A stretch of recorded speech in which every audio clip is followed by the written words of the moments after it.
Le vent hurlant était assourdissant, comme un millier de voix criant dans la nuit des Cévennes. À l'intérieur de la petite grotte, Manon Duval serra ses enfants plus près d'elle, sentant leur petit corps trembler contre le sien. Les visages de Chloé et Léo étaient d'une pâleur de cire, leurs lèvres prenant une teinte bleutée alarmante. Alors que la température chutait de manière vertigineuse, une pensée terrible se cristallisa dans l'esprit de Manon. Cette grotte oubliée, perdue au cœur de la montagne, pourrait bien devenir leur tombeau. Les larmes gelaient sur ses joues tandis qu'elle murmurait une prière désespérée dans l'obscurité. 3 jours plus tôt à peine, Manon avait entassé tout ce qu'ils possédaient dans leur vieille voiture. Le divorce était finalisé depuis à peine un mois, mettant un terme à des années de manipulation émotionnelle et de chagrin. Ce voyage était censé être leur nouveau départ. Un nouvel emploi l'attendait dans la petite ville de Pont-Avet, de l'autre côté des montagnes, et peut-être, une chance de reconstruire le sentiment de sécurité qui avait été brisé en 1000 morceaux. La météo avait bien mentionné de la neige, mais rien qui puisse laisser présager la tempête biblique qui faisait rage au dehors. Lorsque leur voiture avait dérapé sur la route de montagne isolée et que le moteur s'était éteint dans une dernière toux saccadée, Manon avait senti les premières véritables vrilles de la peur s'enrouler autour de son cœur.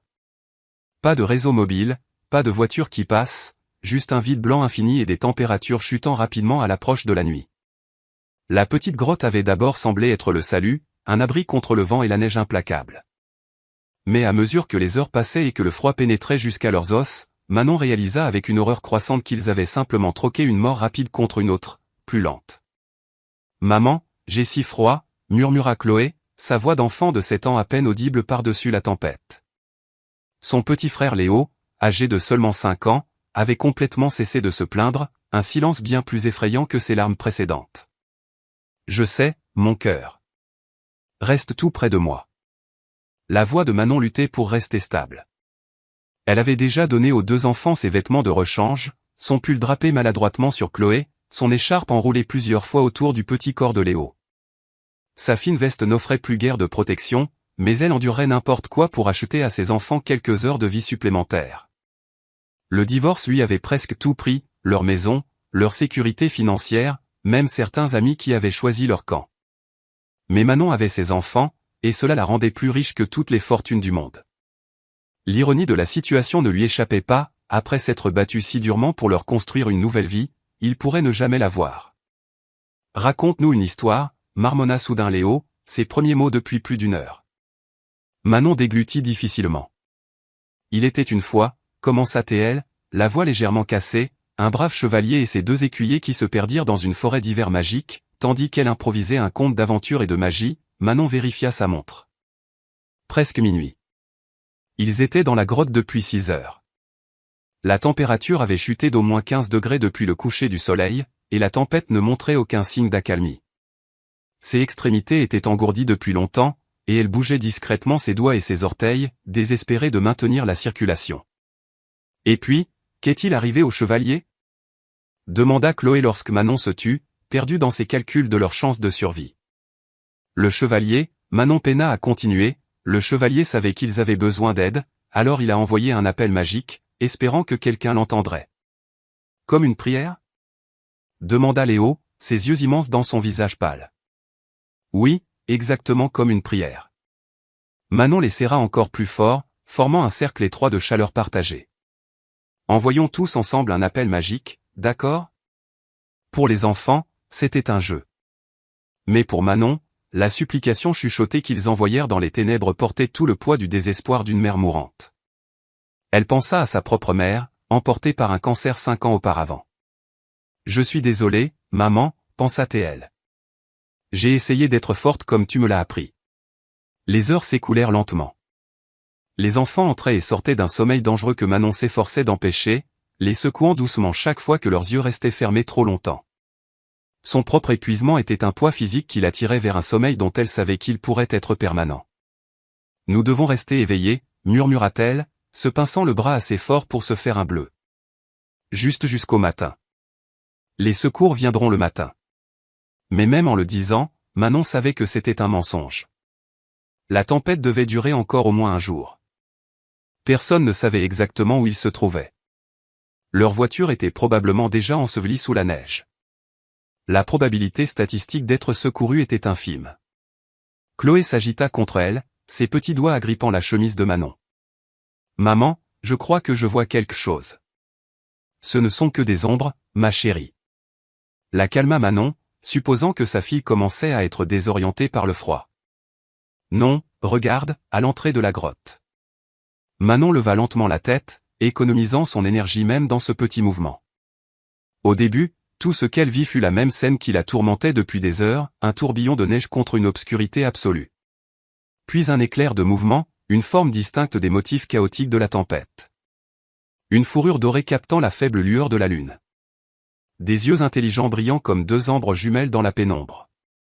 Un chien, un magnifique golden retriever, se tenait à l'entrée de la grotte, sa posture alerte mais calme malgré la tempête déchaînée. Il pencha la tête, les étudiant avec une intensité qui semblait presque humaine. Un chien. Chuchota Manon, se demandant si l'hypothermie avait progressé jusqu'aux hallucinations. L'animal s'avança, ses pattes laissant des empreintes humides sur le sol de la grotte. Il était réel, incroyablement, merveilleusement réel. Léo tendit une main tremblante. Gentil toutou. Le chien s'approcha prudemment, permettant aux doigts de Léo d'effleurer sa fourrure, puis se retourna vers l'entrée de la grotte. Il regarda par-dessus son épaule vers eux, fit quelques pas dans la tempête, puis regarda à nouveau en arrière. « Je crois, » dit Chloé lentement, « je crois qu'il veut qu'on le suive. »« C'est de la folie, » murmura Manon alors même qu'une lueur d'espoir s'allumait dans sa poitrine. « C'est probablement juste un chien errant ou en fuite. » Mais le comportement du chien était trop délibéré, trop intentionnel. Il revint vers eux, tira doucement sur la manche de Manon avec une délicatesse surprenante, puis se dirigea de nouveau vers l'entrée. « Il essaie de nous aider », insista Chloé avec la certitude absolue d'une enfant. Manon pesa leurs options, qui étaient brutalement rares. Rester et mourir de froid avec certitude avant le matin, ou suivre cet animal mystérieux dans la tempête avec la plus infime chance de salut. « D'accord, » décida-t-elle, se relevant péniblement et tirant les enfants avec elle. « Nous allons le suivre, mais restez juste à côté de moi, tous les deux. Tenez-moi la main et ne lâchez pas. » Le premier pas hors de la grotte fut comme entrer dans un mur de glace. Le vent coupa le souffle de Manon, et elle douta un instant de sa décision, mais le golden retriever se déplaçait avec confiance dans la neige, s'arrêtant de temps en temps pour s'assurer qu'il suivait. Chaque pas était une agonie. La neige atteignait la mi-cuisse par endroits, et Manon devait souvent soulever entièrement Léo, le portant sur de courtes distances avant que ses forces ne l'abandonnent. Chloé avançait péniblement à ses côtés, son petit visage tendu par une détermination qui dépassait son âge. « Je n'en peux plus », haleta Manon après ce qui sembla une éternité, ses jambes se dérobant sous elle. Il suivait le chien depuis près de 30 minutes, et son corps était en train de lâcher à cause du froid et de l'effort. « Je ne peux pas aller plus loin. » Le chien revint instantanément, pressant son corps chaud contre le sien, ses yeux reflétant ce qui semblait incroyablement être de la compréhension. Il aboya une fois, sèchement, le premier son qu'ils avaient entendu de lui. « Regarde !» cria Chloé par-dessus le vent, en pointant devant elle. « Maman ! Regarde !» À travers le rideau de neige tourbillonnante, des lumières scintillaient. Pas les points froids et distants des étoiles, mais les rectangles dorés et chauds de fenêtres. Un bâtiment, un grand, se dressait à moins de 100 mètres. Le château de la Croix. « Oh mon Dieu !» souffla Manon, trouvant une force nouvelle. « Allez, les enfants. On y est presque. » Ils poussèrent en avant, le chien les menant infailliblement vers les lumières. En se rapprochant, la silhouette du bâtiment émergea de la tempête. Une structure massive avec la grandeur inimitable de la vieille richesse, un château incroyablement situé dans cette nature sauvage et reculée. Au moment où ils atteignirent les marches de l'entrée, Manon traînait pratiquement les deux enfants. Sa vision se rétrécissait, l'obscurité s'insinuant sur les bords alors que son corps approchait de ses limites. Le chien bondit en avant, disparaissant sur le côté de la maison. « Attends !» appela faiblement Manon, la peur de perdre leur guide rivalisant avec le soulagement d'avoir trouvé un abri. Elle se hissa avec les enfants sur les imposantes marches de pierre jusqu'à l'immense porte d'entrée. Avec le reste de ses forces, elle leva le poing et frappa, le son faible contre le bois massif. Aucune réponse. Elle frappa à nouveau, plus fort, le désespoir prêtant force à son mouvement. Toujours rien. Chloé se pencha et essaya la poignée de porte ornée. À l'étonnement de Manon, elle tourna facilement. « C'est ouvert » dit Chloé comme si c'était la chose la plus naturelle du monde. La lourde porte pivota vers l'intérieur, révélant une entrée caverneuse baignée d'une lumière chaude. La chaleur afflua pour les étreindre. Le contraste avec la tempête glaciale était si soudain qu'il en était presque douloureux. « Bonjour » appela Manon, sa voix résonnant. « Y a-t-il quelqu'un ? Nous sommes des voyageurs bloqués. Nous avons besoin d'aide. » Seul le silence répondit, brisé par le tic-tac d'une horloge invisible. Ils entrèrent, refermant la porte sur la tempête. Le hall d'entrée était magnifique. Des sols en marbre, un escalier majestueux, des meubles anciens qui parlaient à la fois de richesse et de goût. Mais c'était la chaleur qui donnait à Manon envie de pleurer de gratitude. Une chaleur réelle et bénie. « Où est tout le monde ?» demanda Léo, sa voix petite dans le grand espace. « Je ne sais pas » admit Manon, aidant les enfants à enlever leurs vêtements extérieurs mouillés. « Mais nous sommes à l'abri du froid. C'est ce qui compte pour l'instant. » Alors que la sensation revenait douloureusement dans ses extrémités, Manon prit conscience de leur environnement. Le château était impeccablement entretenu, sans une trace de poussière visible sur aucune surface. Pourtant, il semblait vide. Pas abandonné, mais comme si ses occupants venaient de sortir un instant auparavant. « Maman, regarde toutes les photos » dit Chloé en s'approchant du mur le plus proche. Des portraits bordaient le couloir, des peintures à l'huile dans de lourds cadres dorés. La plupart représentaient le même homme à différents âges, beau, avec un regard intelligent et la posture confiante de quelqu'un habitué à l'autorité. Dans le plus grand portrait, il se tenait à côté du même Golden Retriever qui les avait conduits en sécurité. Pierre Delacroix, lut Manon sur la petite plaque sous le portrait central. « Qui êtes-vous, monsieur Delacroix, et pourquoi votre maison est-elle déverrouillée au milieu de nulle part pendant un blizzard ?» Un aboiement soudain les fit sursauter. Le Golden Retriever avait réapparu, assis calmement au pied de l'escalier comme s'il avait attendu qu'il le remarque. « Te voilà !» s'exclama Léo avec délice. « Merci de nous avoir sauvés, Toutou. » Le chien remua la queue une fois, puis se tourna et trottina plus profondément dans le château. « Je crois qu'il veut qu'on le suive encore, » dit Chloé, se mettant déjà en mouvement. « Attendez, » prévint Manon, ses instincts maternels luttant avec sa gratitude. « Nous ne savons pas à qui appartient cette maison. Nous ne pouvons pas nous promener comme ça. » Mais le chien vit ici, raisonna Léo avec la logique d'un enfant. « Regarde, il est sur la photo avec cet homme, donc c'est bon. » Avant que Manon ne puisse formuler une réponse, le son de pas résonna d'en haut. Des pas lourds et mesurés descendant l'escalier. Manon tira ses enfants protecteurs derrière elle, faisant face aux escaliers avec un mélange d'appréhension et de soulagement. Au moins, il n'était pas seul. Reste à savoir si cela s'avérerait bon ou mauvais. Un homme apparut sur le palier, grand et imposant, avec des cheveux bruns striés d'argent et un visage marqué par de profondes rides d'expérience. Il avait peut-être la soixantaine, vêtu d'un gros pull et d'un pantalon de laine. Son expression en les voyant était d'un choc absolu. « Qui diable êtes-vous » demanda-t-il, sa voix un grondement profond. « Et que faites-vous dans ma maison » La question de l'homme resta suspendue dans l'air, son visage un masque de suspicion et de surprise. Manon resserra instinctivement sa prise sur les épaules de ses enfants. « Je suis désolée pour l'intrusion, » dit-elle, s'efforçant de garder une voix stable. « Notre voiture est tombée en panne dans la tempête. Nous nous abritions dans une grotte quand votre chien nous a trouvés et nous a conduits ici. La porte était déverrouillée. » Le regard de l'homme se déplaça vers le Golden Retriever, qui était revenu s'asseoir calmement à côté d'eux. Son expression s'adoucit presque imperceptiblement. « Mon chien » répéta-t-il, une note étrange dans la voix.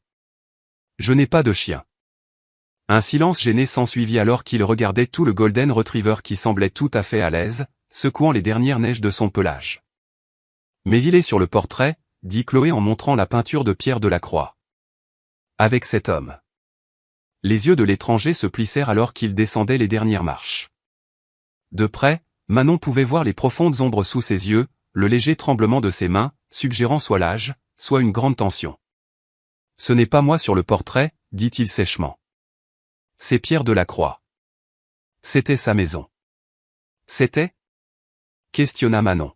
« Il a disparu il y a 5 ans. » L'homme les étudia d'un œil critique. « Vous étiez vraiment pris dans la tempête. » Manon hocha la tête. Nous avons failli y mourir. Je suis Manon Duval. Voici mes enfants, Chloé et Léo. Jean Moreau, répondit-il après un moment d'hésitation. Je suis le gardien. Quelque chose dans son ton suggérait que ce n'était pas tout à fait vrai. Mais Manon n'était pas en position de le contester. S'il vous plaît, dit-elle. Nous avons juste besoin d'un abri jusqu'à ce que la tempête passe. Les enfants sont épuisés et affamés. Le regard de Jean s'adoucit légèrement en voyant Chloé et Léo, qui luttaient pour rester debout après leur épreuve. Bien, concéda-t-il. Vous pouvez rester jusqu'à ce que la route soit dégagée. Il y a beaucoup de place, Dieu sait. Il se tourna brusquement. Suivez-moi. Vous avez besoin de vêtements secs et de nourriture. Il les conduisit en haut du grand escalier, le Golden Retriever trottant à leur côté comme s'il avait fait partie de leur groupe depuis le début. Si le chien n'est pas à vous, demanda Léo innocemment, à qui est-il? Jean jeta un regard indéchiffrable à l'animal. Comme je l'ai dit, il appartenait à Delacroix. Mais c'était il y a 5 ans, souligna Manon. Qui s'est occupé de lui? Il va et vient, répondit vaguement Jean. Parfois, je ne le vois pas pendant des semaines. Puis il apparaît, comme ce soir. Ils atteignirent un long couloir bordé de portes. Jean en ouvrit une, révélant une chambre spacieuse avec une salle de bain attenante. Vous et la fille pouvez prendre cette chambre, dit-il. Le garçon peut avoir la chambre d'à accent grave côté. Je veux rester avec maman, protesta immédiatement Léo, s'accrochant à la jambe de Manon. Jean soupira. Bien. Il y a un lit gigogne qui peut être sorti. La salle de bain a tout ce dont vous avez besoin. Je vais vous trouver des vêtements secs. Il se tourna pour partir, puis s'arrêta. La cuisine est en bas, première porte après la salle à manger. Servez-vous. Je ne prépare pas les repas. Sur ce, il disparut, les laissant seuls dans la somptueuse chambre. Le chien, cependant, resta, s'installant confortablement sur le tapis moelleux près de la cheminée. Il n'est pas très amical, observa Chloé, assise sur le bord de l'immense lit à baldaquin. Il nous a laissé rester, lui rappela Manon, se dirigeant déjà vers la salle de bain pour faire couler un bain chaud pour les enfants. C'est assez amical pour moi en ce moment. En moins d'1 heure, les 2 enfants étaient baignés, vêtus de t-shirts trop grands que Jean avait laissés devant leur porte, et profondément endormis dans les lits confortables. Manon prit son tour dans le bain, se permettant enfin de digérer les événements de la journée alors que l'eau chaude dégelait ses membres glacés. Ils avaient failli mourir aujourd'hui. La réalisation la frappa avec une force retardée, faisant monter les larmes à ses yeux. Sans le mystérieux chien qui veillait encore dans leur chambre, ils auraient certainement péri dans cette grotte. Après s'être habillés avec les vêtements fournis, un pantalon de survêtement et une chemise en flanelle qui sentait légèrement le cèdre, Manon se sentit trop nerveuse pour dormir malgré son épuisement. La chute d'adrénaline la laissa à la fois vidée et étrangement alerte.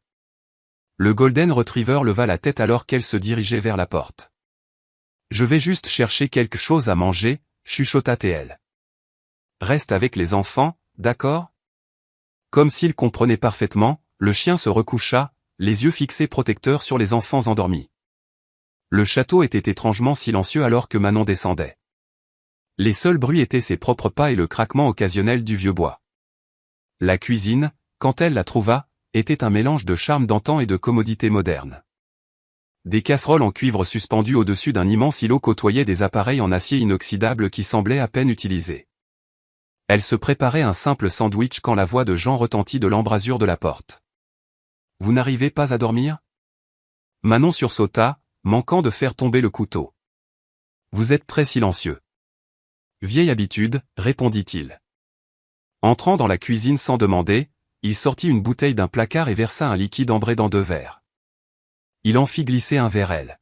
« Vous avez l'air d'en avoir besoin. » Manon accepta le digestif offert avec un petit signe de tête reconnaissant. « Quelle journée !»« Frôler la mort, ça vous fait ça ?» dit sèchement Jean, s'asseyant à l'îlot.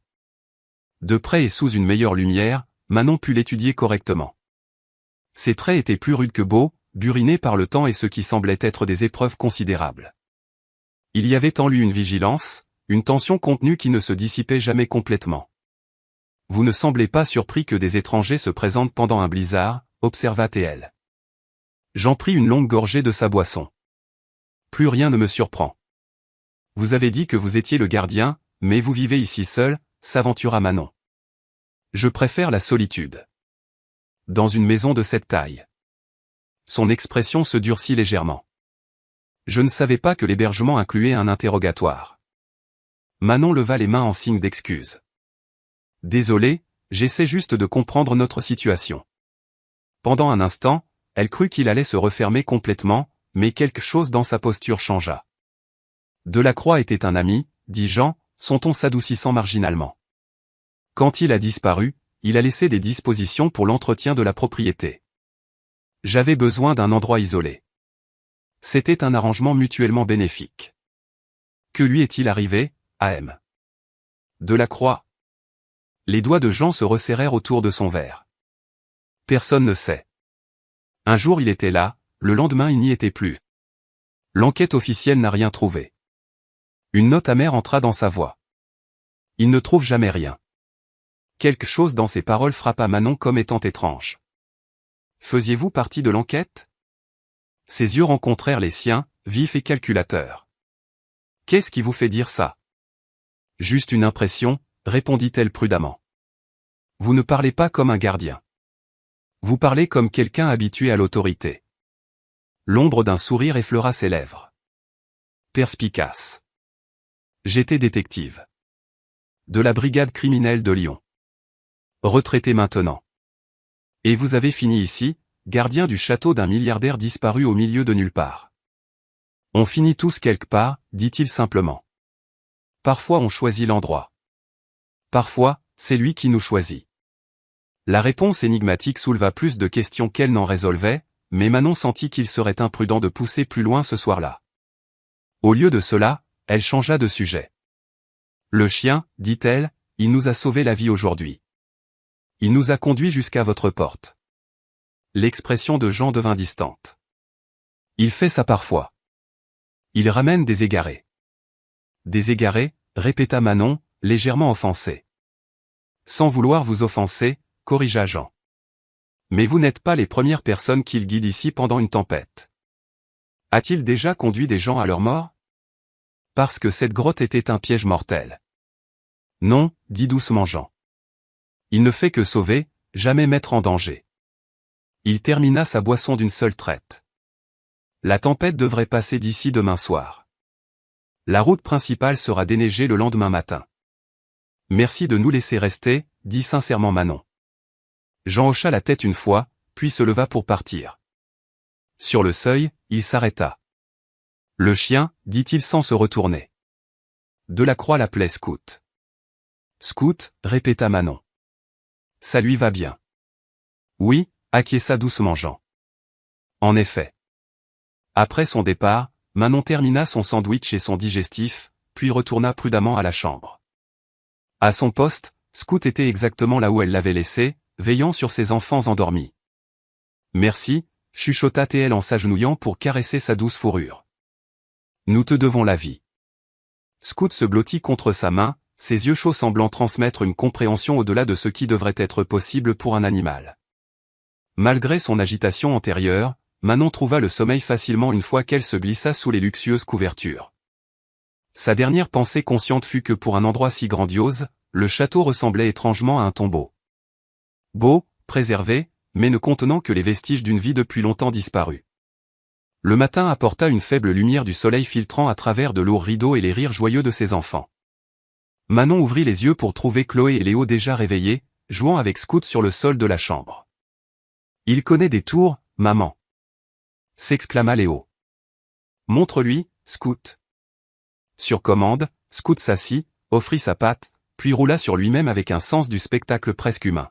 « Il est très intelligent », convint Manon en souriant de leur joie.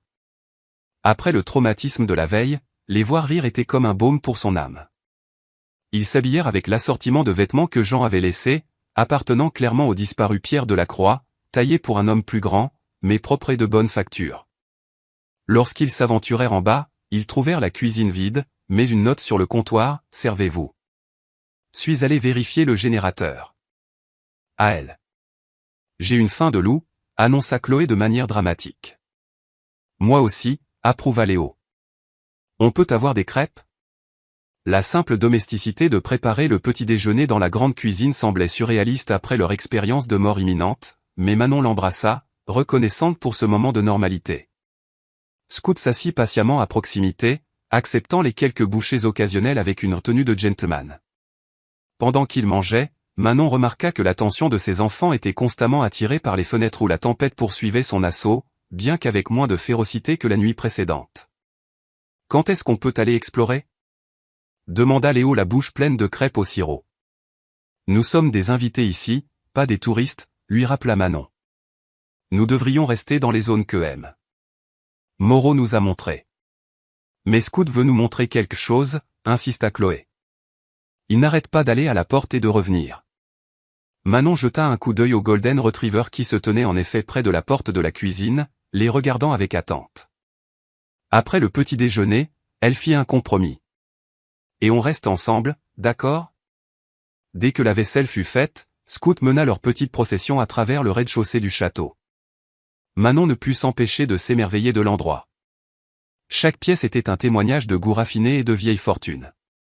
De la bibliothèque avec ses étagères du sol au plafond à la salle de musique abritant un piano à queue et des instruments anciens sous vitrine. Scoot se déplaçait avec détermination, s'arrêtant de temps en temps pour s'assurer qu'il suivait. Il les conduisit à un bureau lambrissé dominé par un bureau massif et d'autres portraits de Pierre Delacroix à divers âges. Une photographie le montrait recevant une sorte de prix humanitaire. Une autre le représentait posant la première pierre d'un chantier de construction. Il construisait des choses, observa Chloé en étudiant les photos. On dirait qu'il a construit beaucoup de choses, convint Manon, notant les plaques commémorant des hôpitaux, des écoles et des lotissements. Scoot se dirigea vers une étagère spécifique et s'assit, levant les yeux avec attente. « Qu'y a-t-il, mon grand ?» demanda Léo en s'approchant de l'étagère. Manon le rejoignit, examinant les livres. Rien ne semblait inhabituel jusqu'à ce qu'elle remarque un vide là où un livre avait été enlevé. Scoot gratta l'espace vide, gémissant doucement. « Il manque quelque chose », murmura Manon. Le bruit de pas les fit tous se retourner. Jean se tenait dans l'embrasure de la porte, son expression indéchiffrable. « Je vois que vous avez rencontré le guide touristique, » dit-il sèchement en faisant un signe de tête vers Scoot. « Nous étions justes. » commença Manon en s'excusant. Jean balaya son explication d'un geste de la main. « C'est bon. Scoot a ses habitudes. » C'était la pièce préférée de Pierre.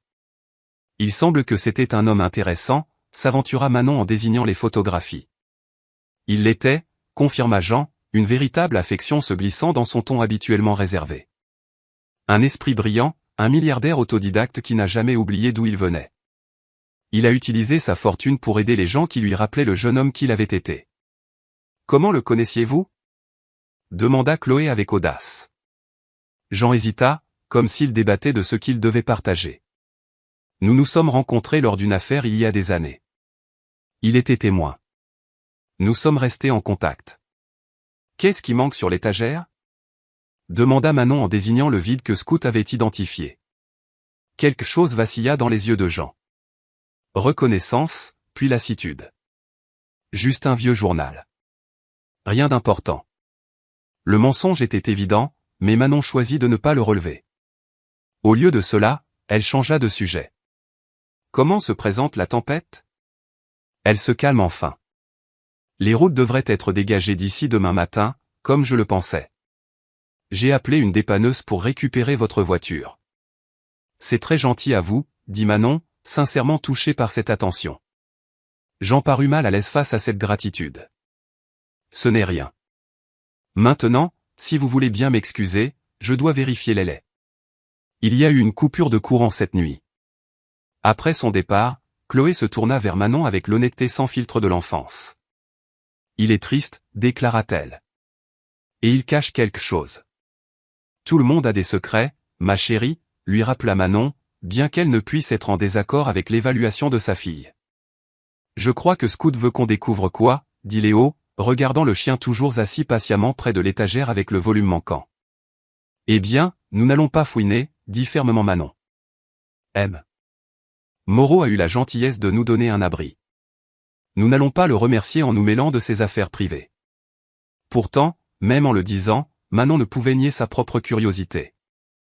il y avait clairement bien plus à découvrir sur Jean Moreau et ce magnifique château isolé que ce que l'on voyait, et d'une manière ou d'une autre, le mystérieux scout semblait déterminé à le découvrir. Le reste de la journée se passa tranquillement. Jean resta principalement absent, n'apparaissant que brièvement pour vérifier s'ils avaient besoin de quelque chose avant de disparaître à nouveau dans une autre partie de la vaste maison. Scout resta constamment avec eux, sa présence chaleureuse un réconfort qui rendait le grand château moins intimidant. Ce soir-là, alors que Manon bordait ses enfants, Chloé posa la question qui se préparait toute la journée. « Maman, pourquoi Scout veut-il si fort qu'on trouve ce livre manquant ?» Manon lissa les cheveux de sa fille. « Je ne sais pas, ma chérie. Peut-être que son maître lui manque, tout simplement. »« Je pense que c'est plus que ça, » insista Chloé avec la conviction d'une enfant. « Je pense qu'il essaie de nous dire quelque chose d'important. »« Eh bien, quoi que ce soit, ça devra attendre demain matin, » dit Manon en l'embrassant sur le front. « C'est l'heure de dormir maintenant. » Une fois les enfants endormis, Manon se sentit de nouveau attirée vers le bas. La grande maison était étrangement silencieuse la nuit, le clair de lune entrant par les hautes fenêtres pour projeter des ombres allongées sur les meubles anciens. Elle n'avait pas l'intention de retourner au bureau, mais ses pieds Y conduisirent néanmoins. Elle se dit qu'elle se dégourdissait simplement les jambes, luttant contre l'agitation qui accompagnait le fait d'être coincée dans un endroit étrange.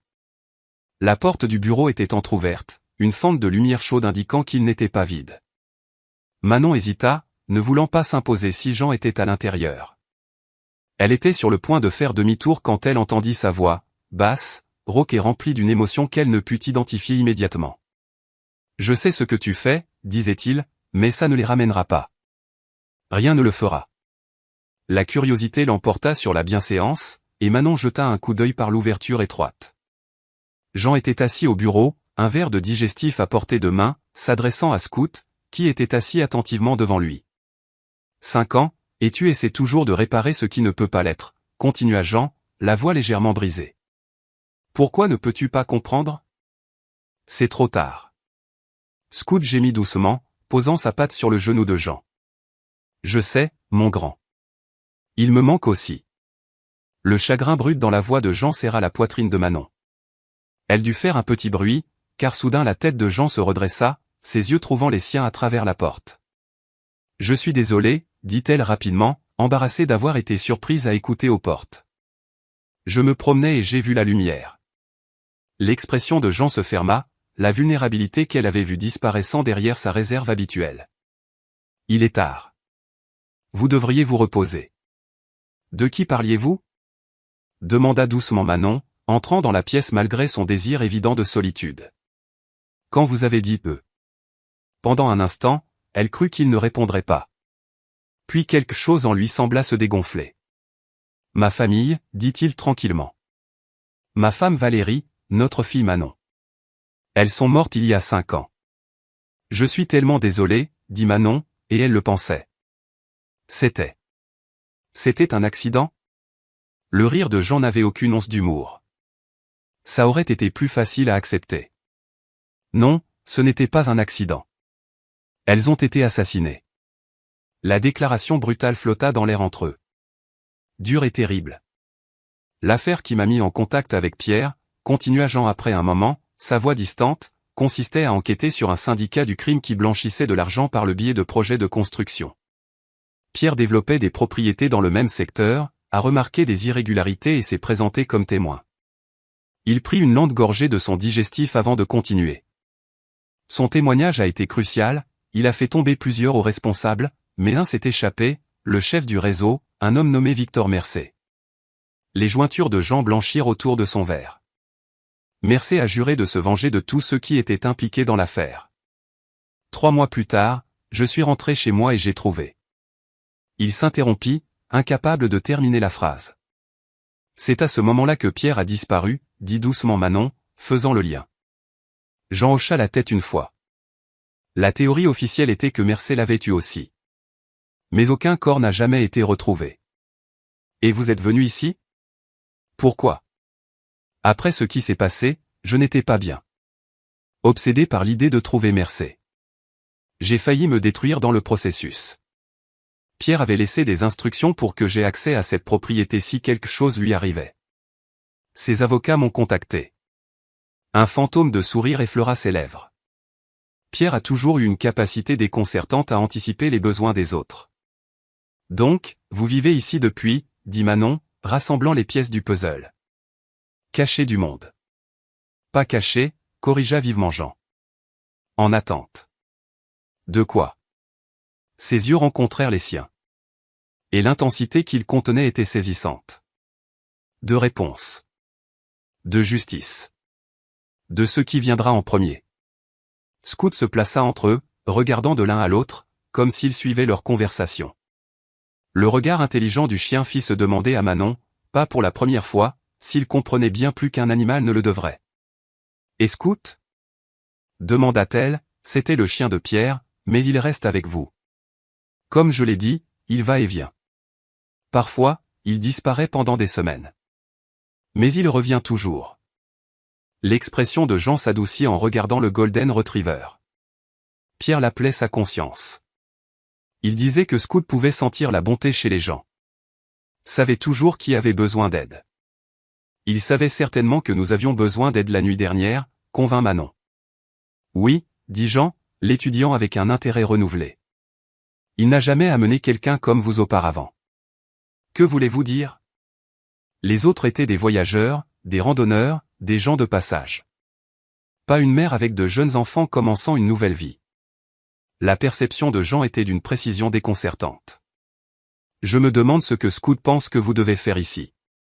La question resta en suspens entre eux, sans réponse, mais lourde de sous-entendus. Dehors, la tempête continuait de faire rage, bien qu'avec une fureur décroissante. Une métaphore parfaite, pensa Manon, pour la tempête émotionnelle contenue entre les murs du château. L'aube apporta un paysage transformé. La tempête était enfin passée, laissant derrière elle une couverture blanche immaculée qui scintillait sous un ciel clair. Manon se tenait à la fenêtre de la chambre, regardant le soleil se lever sur les montagnes enneigées, un espoir prudent grandissant en elle. Si les routes étaient dégagées, comme Jean le prédisait, ils pourraient reprendre leur voyage d'ici l'après-midi. Pourtant, en contemplant la vue à couper le souffle, elle ressentit une réticence inattendue. Il y avait quelque chose d'inachevé ici. Un mystère entourant Jean, Pierre de la Croix, et le remarquablement intuitif Scout qui attisait sa curiosité. « Maman, on peut aller jouer dehors dans la neige ?» demanda Léo, la rejoignant à la fenêtre. « S'il te plaît, » ajouta Chloé. « Ça a l'air si parfait. » Après le petit déjeuner, Manon accepta. « Mais restez là où je peux vous voir de la maison. » Les enfants poussèrent des cris de joie, leur excitation contagieuse. Même Scout, enroulé au pied du lit de Léo, dressa les oreilles et remua la queue. Lorsqu'ils descendirent, ils trouvèrent Jean dans la cuisine, déjà vêtu de lourds vêtements d'extérieur. « Vous allez quelque part ?» demanda Manon, remarquant le sac à dos à ses pieds. « Je dois vérifier l'état des routes, » répondit-il. « Et déblayer l'allée pour que la dépanneuse puisse passer. Il y a du café de fait. » « Merci. Les enfants veulent jouer dehors après le petit déjeuner. »« C'est d'accord ?» Jean hocha la tête. La tempête est passée. Ça devrait être assez sûr maintenant. Il hésita, puis ajouta, essayez de les garder du côté ouest de la maison. On voit mieux depuis les fenêtres de la cuisine. Nous le ferons, promit Manon, touchée par sa sollicitude malgré son attitude bourrue. Alors que Jean se préparait à partir, Scout s'approcha de lui, reniflant son sac à dos. Une communication silencieuse sembla passer entre eux avant que Jean ne tapote la tête du chien. « Pas cette fois, mon grand. Reste avec eux. » Scout se retira docilement pour s'asseoir à côté de Léo, qui passa immédiatement un bras autour du cou du chien dans une demi-étreinte. « Il vous écoute vraiment, » observa Manon. « Il écoute tout le monde, » corrigea Jean. Il choisit juste quand obéir.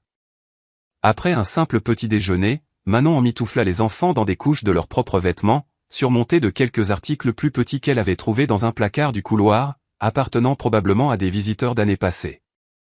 Ils se jetèrent dans la neige avec une joie débridée, Scout bondissant à leur côté.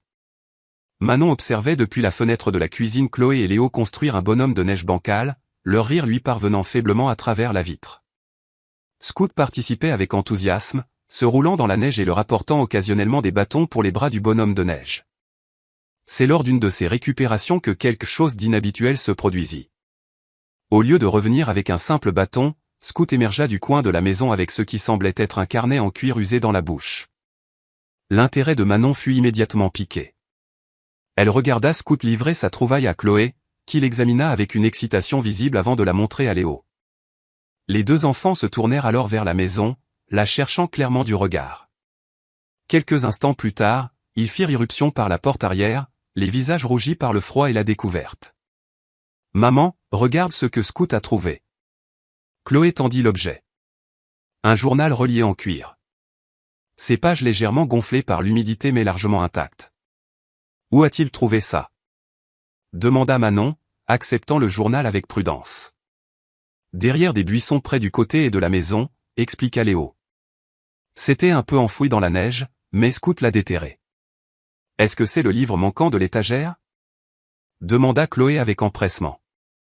Manon examina le journal, notant avec une certitude croissante que c'était bien le volume qui avait tant intéressé Scout la veille. La reliure en cuir correspondait aux autres livres sur l'étagère de Pierre Delacroix, et le monogramme doré délavé sur la couverture, PD, confirmait son propriétaire. « Je pense que oui », confirma TL, ressentant un mélange de curiosité et de malaise. Mais s'il était caché dehors, cela signifie que quelqu'un l'a délibérément pris de la bibliothèque et l'a dissimulé. Peut-être M. Moreau, suggéra Léo. Ou peut-être Pierre Delacroix lui-même, contra Chloé, avant de disparaître. Quoi qu'il en soit, dit fermement Manon, ceci appartient à la maison. Nous devrions le remettre sur l'étagère où Scout a indiqué qu'il manquait. Tu ne vas pas le lire d'abord ? demanda Chloé, exprimant la tentation que Manon ressentait elle-même. Ce serait une violation de la vie privée, dit Manon, bien que sa conviction vacillât sous le regard insistant de Scout.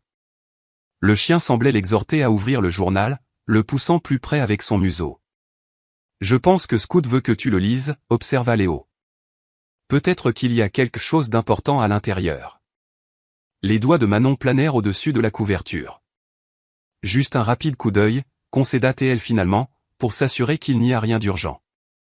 Ensuite, nous le remettrons exactement là où il doit être. Le journal s'ouvrit avec raideur, ses pages crépitant de froid et d'âge. L'écriture de Pierre Delacroix était nette et précise, remplissant les pages d'observations, de pensées et de quelques croquis. Manon feuilleta soigneusement les premières entrées, qui détaillaient des réunions d'affaires et des réflexions personnelles datant d'environ 6 ans. Ce n'est que lorsqu'elle atteignit les entrées d'il y a 5 ans, à l'époque du meurtre de la famille de Jean et de la disparition de Pierre, que son attention fut vraiment captée. 15 avril, lut-elle à haute voix. Le monde de Jean s'est effondré. Valérie et Manon sont partis, enlevés par les hommes de Mercé dans l'acte de vengeance le plus lâche qui soit. La police n'a aucune piste. Jean est consumé par le chagrin et la rage, une combinaison dangereuse que je ne connais que trop bien. Je crains ce qu'il pourrait faire, jusqu'où il pourrait aller dans la poursuite d'une justice que la loi ne peut fournir. Chloé et Léo écoutaient les yeux grands ouverts, trop jeunes pour comprendre pleinement la tragédie, mais assez âgés pour en reconnaître la gravité. Manon continua à lire, parcourant plusieurs entrées décrivant l'inquiétude croissante de Pierre pour l'état mental de Jean et sa propre paranoïa grandissante concernant l'organisation de Mercé. Puis elle trouva une entrée qui lui coupa le souffle. 30 mai.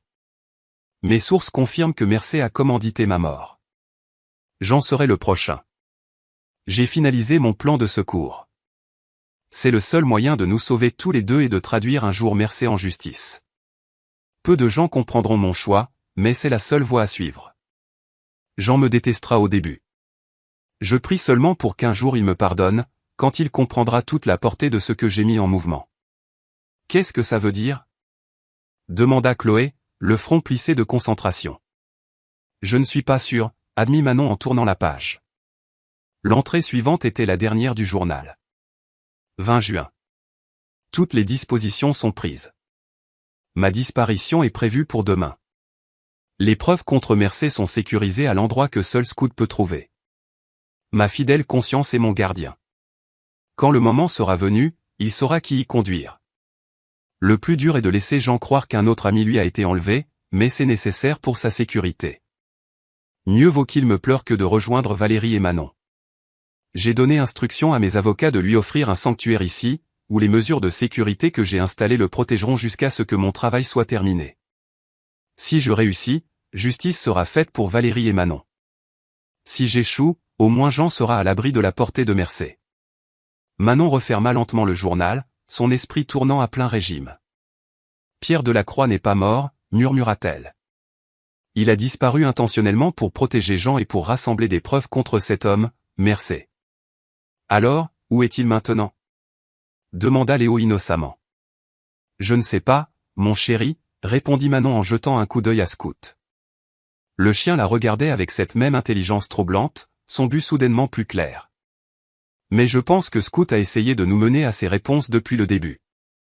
On devrait le dire à M. Moreau, déclara Chloé. Attendez, prévint Manon. Nous devons y réfléchir. Ce journal a 5 ans. Si Pierre Delacroix est en vie, pourquoi n'a-t-il pas contacté Jean? Pourquoi Mercé n'a-t-il pas été traduit en justice? Peut-être que quelque chose a mal tourné dans son plan, suggéra Chloé, faisant preuve d'une perspicacité au-delà de son âge. Peut-être, convint Manon. Ou peut-être. Sa spéculation fut interrompue par le bruit de la porte d'entrée qui s'ouvrait et se fermait. Jean était de retour. Les oreilles de Scout se dressèrent, mais au lieu de courir pour l'accueillir comme prévu, le chien poussa le journal vers Manon avec son museau, puis alla s'asseoir devant la porte comme pour monter la garde. Il ne veut pas que M. Moreau sache qu'on l'a trouvé, chuchota Léo, comprenant rapidement. Pas encore, convint rapidement Manon, glissant le journal dans la poche intérieure de son pull emprunté. N'en parlons pas tant que nous n'en saurons pas plus. C'est une affaire de grand. Les deux enfants hochèrent la tête solennellement, reconnaissant la gravité de la situation malgré leur jeune âge. Jean apparut dans l'embrasure de la cuisine, tapant la neige de ses bottes. La route vers l'autoroute est dégagée, annonça-t-il. La dépanneuse sera là vers midi pour récupérer votre voiture. Il devrait pouvoir la faire démarrer, ou au moins la remorquer jusqu'à un garage d'ici ce soir. C'est une bonne nouvelle, répondit Manon, espérant que sa voix semblait normale. Merci de vous en être occupé.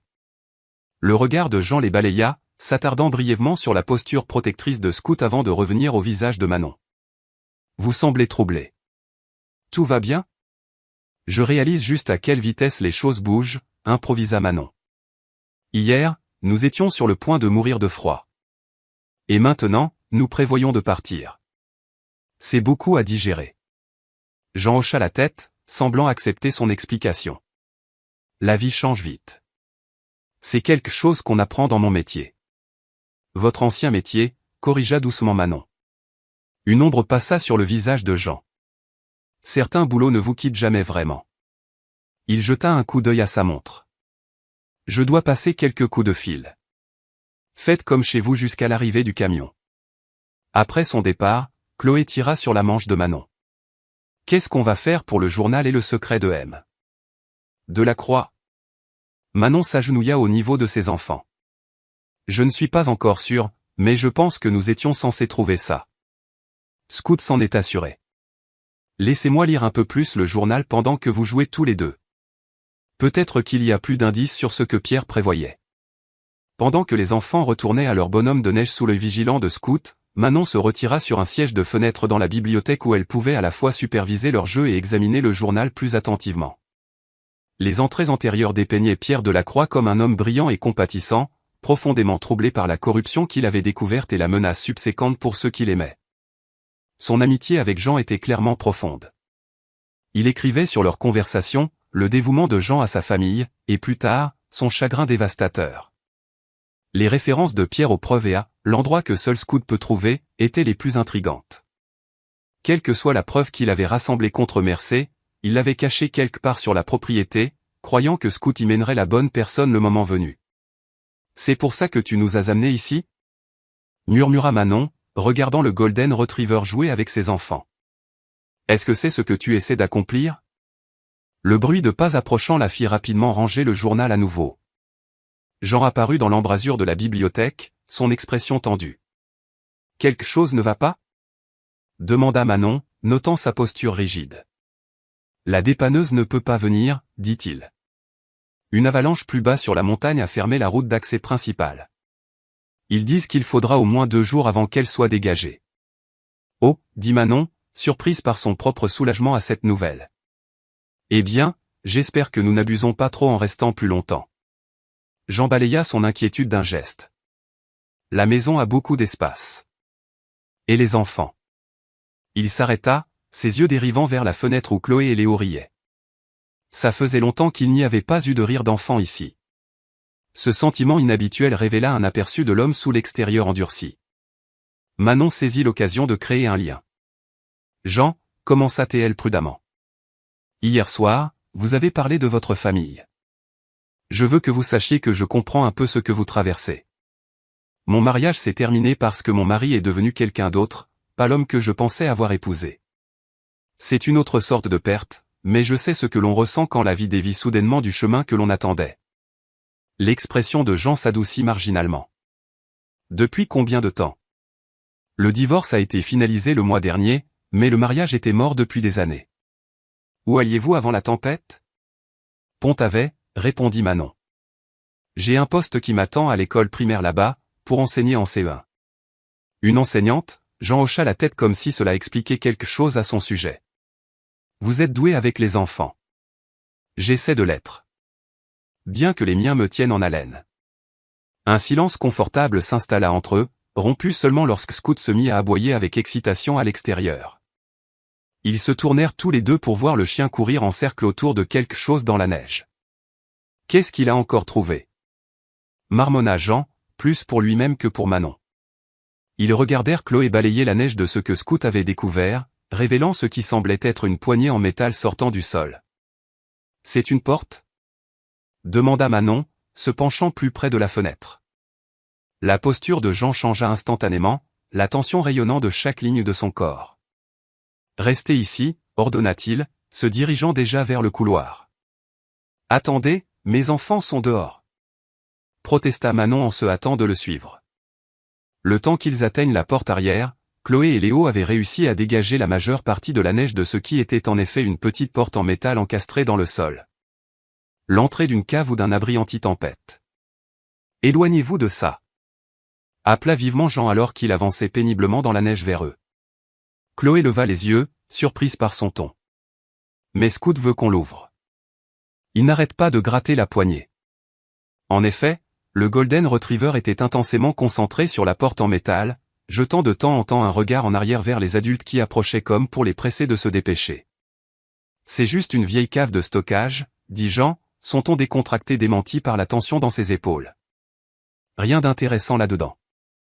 Alors pourquoi Scout est-il si excité à ce sujet?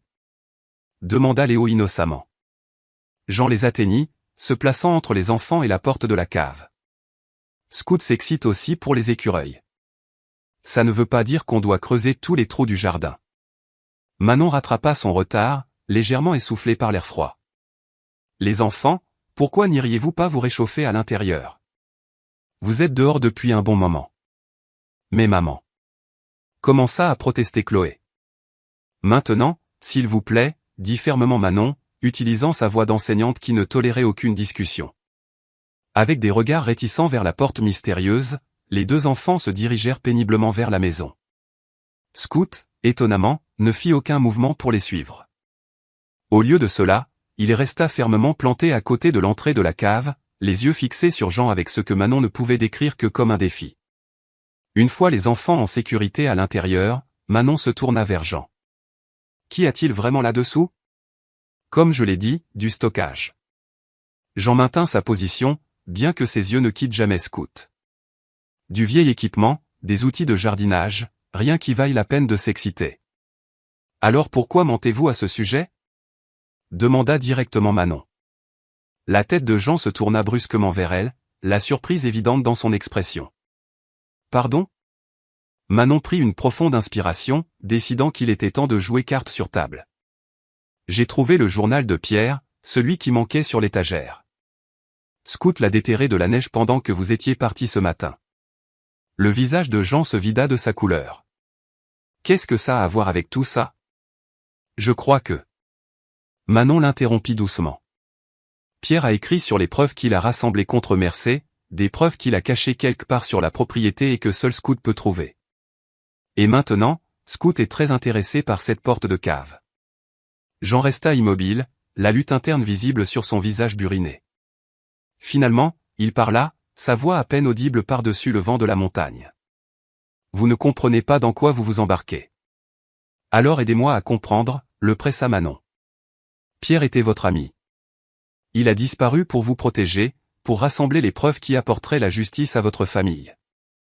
Quoi qu'il y ait là-dessous, c'est peut-être exactement ce que vous attendez depuis 5 ans.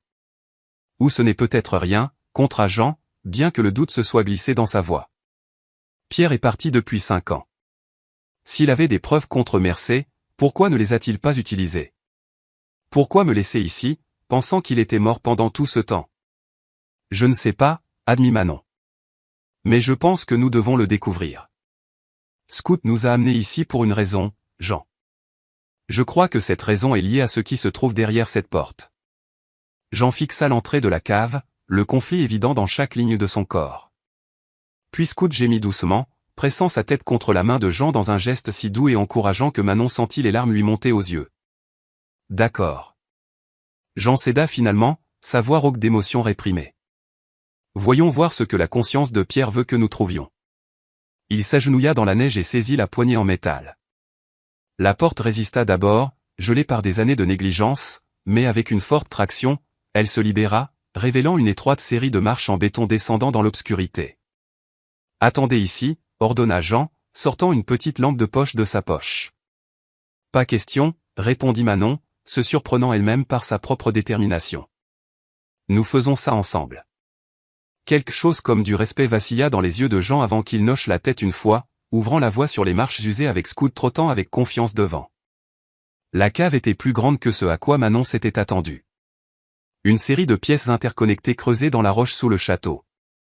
La première pièce contenait en effet du matériel de jardinage et du stockage comme Jean l'avait prétendu, mais Scout n'y prêta aucune attention, se dirigeant résolument vers une porte en métal à l'extrémité. Cette seconde porte était différente, plus récente, avec un clavier électronique brillant faiblement dans la pénombre. « Je n'ai jamais vu ça avant », admit Jean, examinant la serrure. « Je n'ai jamais su que c'était ici. » Scout s'assit devant le clavier, regardant Jean avec attente.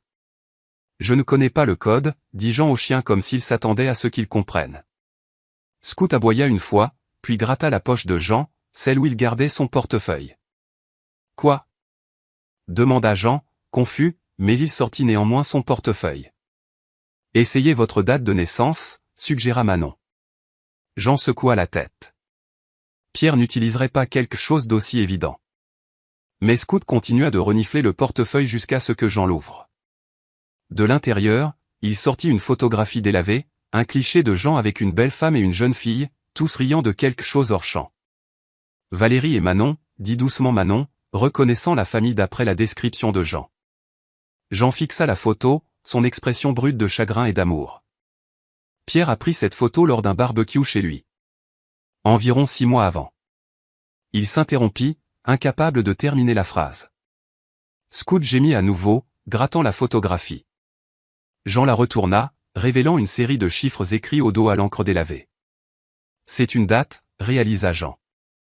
La date de cette photo. Avec des doigts tremblants, il saisit les chiffres sur le clavier. La serrure s'ouvrit immédiatement.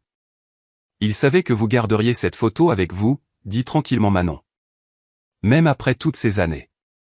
Jean ne répondit pas, mais la profondeur de l'émotion sur son visage parlait d'elle-même. Poussant la porte, il entra dans ce qui semblait être un petit bureau méticuleusement organisé. Un bureau avec un ordinateur, des classeurs, et un mur couvert de photographies, de documents et de cartes reliées par des fils de couleur. Un tableau d'enquête de détective. Pierre. Souffla Jean, observant la scène avec une stupéfaction croissante. C'était sa salle de guerre. Scout se dirigea vers le bureau, grattant un tiroir avec insistance. Quand Jean l'ouvrit, il trouva une enveloppe scellée avec son nom écrit dessus de l'écriture distinctive de Pierre. Pendant que Jean lisait la lettre avec des mains tremblantes, Manon examina le mur de preuves. Il détaillait un réseau criminel élaboré dirigé par Victor Mercé avec des liens avec des fonctionnaires corrompus, des opérations de blanchiment d'argent, et plus inquiétant encore, plusieurs meurtres, dont ceux de Valérie et Manon Moreau. Il a monté un dossier, réalisa Manon à voix haute. Toutes ces années, en secret. Oui, confirma Jean, sa voix mal assurée alors qu'il levait les yeux de la lettre. Pierre n'a pas seulement disparu. Il est mort, d'une certaine manière. Il est devenu quelqu'un d'autre. Un fantôme qui pouvait infiltrer l'organisation de Mercé de l'intérieur. Que dit la lettre? Demanda doucement Manon. Jean la lui tendit sans un mot. L'écriture était hâtive mais claire. Jean, si tu lis ceci, c'est que Scout a trouvé quelqu'un en qui il a confiance pour t'aider. Je suis désolé pour la douleur que ma disparition a causée, mais c'était le seul moyen de te garder en sécurité pendant que je rassemblais ce dont nous avions besoin. Les preuves sont toutes ici. Tout pour mettre Mercé derrière les barreaux à vie. Mercé a trop d'yeux au sein des forces de l'ordre. À l'heure qu'il est, je suis probablement mort depuis plusieurs années. Ma nouvelle identité m'a permis de documenter l'opération de Mercé de l'intérieur. La dernière pièce s'est mise en place le mois dernier. Je prendrai contact bientôt, dans les jours qui suivront le moment où Scout te conduira dans cette pièce. Sois prêt, mon vieil ami. La justice pour Valérie et Manon est enfin à portée de main. Fais confiance à Scout. Il sait en qui on peut avoir confiance mieux que nous deux n'avons jamais pu. Pierre. Manon leva les yeux de la lettre, rencontrant le regard stupéfait de Jean. Il revient, dit-elle doucement. Après tout ce temps, il revient pour vous aider à finir ça. Jean semblait incapable de traiter la révélation. Des décennies de suspicion de détective luttant avec un espoir désespéré. La lettre n'est pas datée. Depuis combien de temps est-elle ici? Que veut-il dire par bientôt? Comme en réponse, Scout dressa soudain les oreilles et remonta les escaliers en bondissant, aboyant avec excitation. Quelqu'un est là, dit vivement Jean. Instantanément alerte, il se dirigea vers une armoire, sortant une arme de poing que Manon n'avait pas réalisé qu'il possédait. Restez derrière moi. Ils suivirent Scout en haut des escaliers de la cave, émergeant dans la lumière vive du soleil d'hiver qui les aveugla momentanément. Quand la vision de Manon s'éclaircit, elle eut le souffle coupé devant la scène. Un 4x4 noir s'était garé dans l'allée. À côté se tenait un homme d'allure distinguée, la soixantaine, aux cheveux argentés, barbu, et notablement différent des portraits à l'intérieur, mais indubitablement la même personne. Pierre Delacroix était de retour. Et à ses côtés, observant les retrouvailles avec des expressions ravies, se tenaient Chloé et Léo, apparemment les premiers à accueillir le propriétaire longtemps absent du château. Pendant un instant, le temps sembla suspendu. Jean resta immobile, l'arme maintenant baissée à son côté, fixant l'homme qu'il avait cru mort pendant 5 ans. Pierre Delacroix soutint son regard, son expression un mélange complexe d'excuses, d'affection et d'appréhension. Scout rompit le charme, courant à travers la neige pour saluer Pierre avec une joie débridée, le renversant presque dans son enthousiasme. Pierre s'agenouilla pour étreindre le chien, murmurant des mots trop bas pour que Manon les entende alors qu'il enfouissait son visage dans la fourrure dorée de Scout. « Tu es vivant ?» dit enfin Jean, sa voix rauque et incrédule. Pierre se redressa, gardant une main sur la tête de Scout. « Je le suis », confirma-t-il simplement. Bien qu'il y ait eu des moments où je n'étais pas certain de le rester. Chloé tira sur la manche de Pierre avec la franchise sans inhibition de l'enfance. « Êtes-vous l'homme de toutes les photos dans la maison ?» Un doux sourire transforma les traits burinés de Pierre. « Je l'ai été, bien que j'ai l'air un peu différent maintenant. » Votre chien nous a sauvés dans la tempête de neige, l'informa fièrement Léo. Vraiment? Répondit Pierre, sans surprise. Scout a toujours eu un excellent jugement sur qui a besoin d'aide. Son regard se tourna vers Manon, appréciateur mais gentil. Et vous devez être la mère des enfants. Je m'excuse pour les circonstances dramatiques de notre rencontre. Manon Duval, confirma-t-elle, frappée par la présence à la fois imposante et douce de l'homme. Et aucune excuse n'est nécessaire. Votre chien nous a sauvé la vie. Pierre hocha la tête, puis se retourna vers Jean, qui n'avait pas bougé de sa position. Jean, commença-t-il, son ton s'adoucissant. Je sais que tu as des questions, des griefs. Tu mérites des réponses aux deux. La mâchoire de Jean se serra.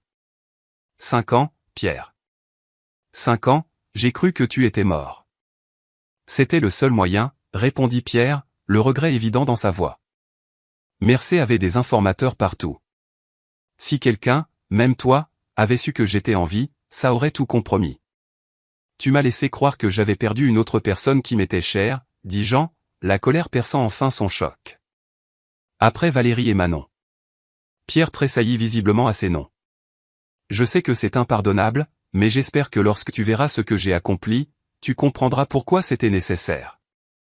Un silence gêné s'installa, rompu seulement par le halètement heureux de Scout qui se déplaçait entre les deux hommes, comme pour essayer de combler physiquement le fossé entre eux.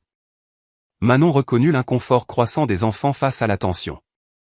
Les enfants, si on allait à l'intérieur faire un chocolat chaud? Je suis sûr que M. Delacroix et M. Moreau ont beaucoup de choses à se dire. Chloé et Léo, sentant la gravité de la situation des adultes, acceptèrent sans protester. Alors qu'ils se tournaient vers la maison, Pierre les interpella. Si ça ne vous dérange pas, j'aimerais que Scout reste avec moi.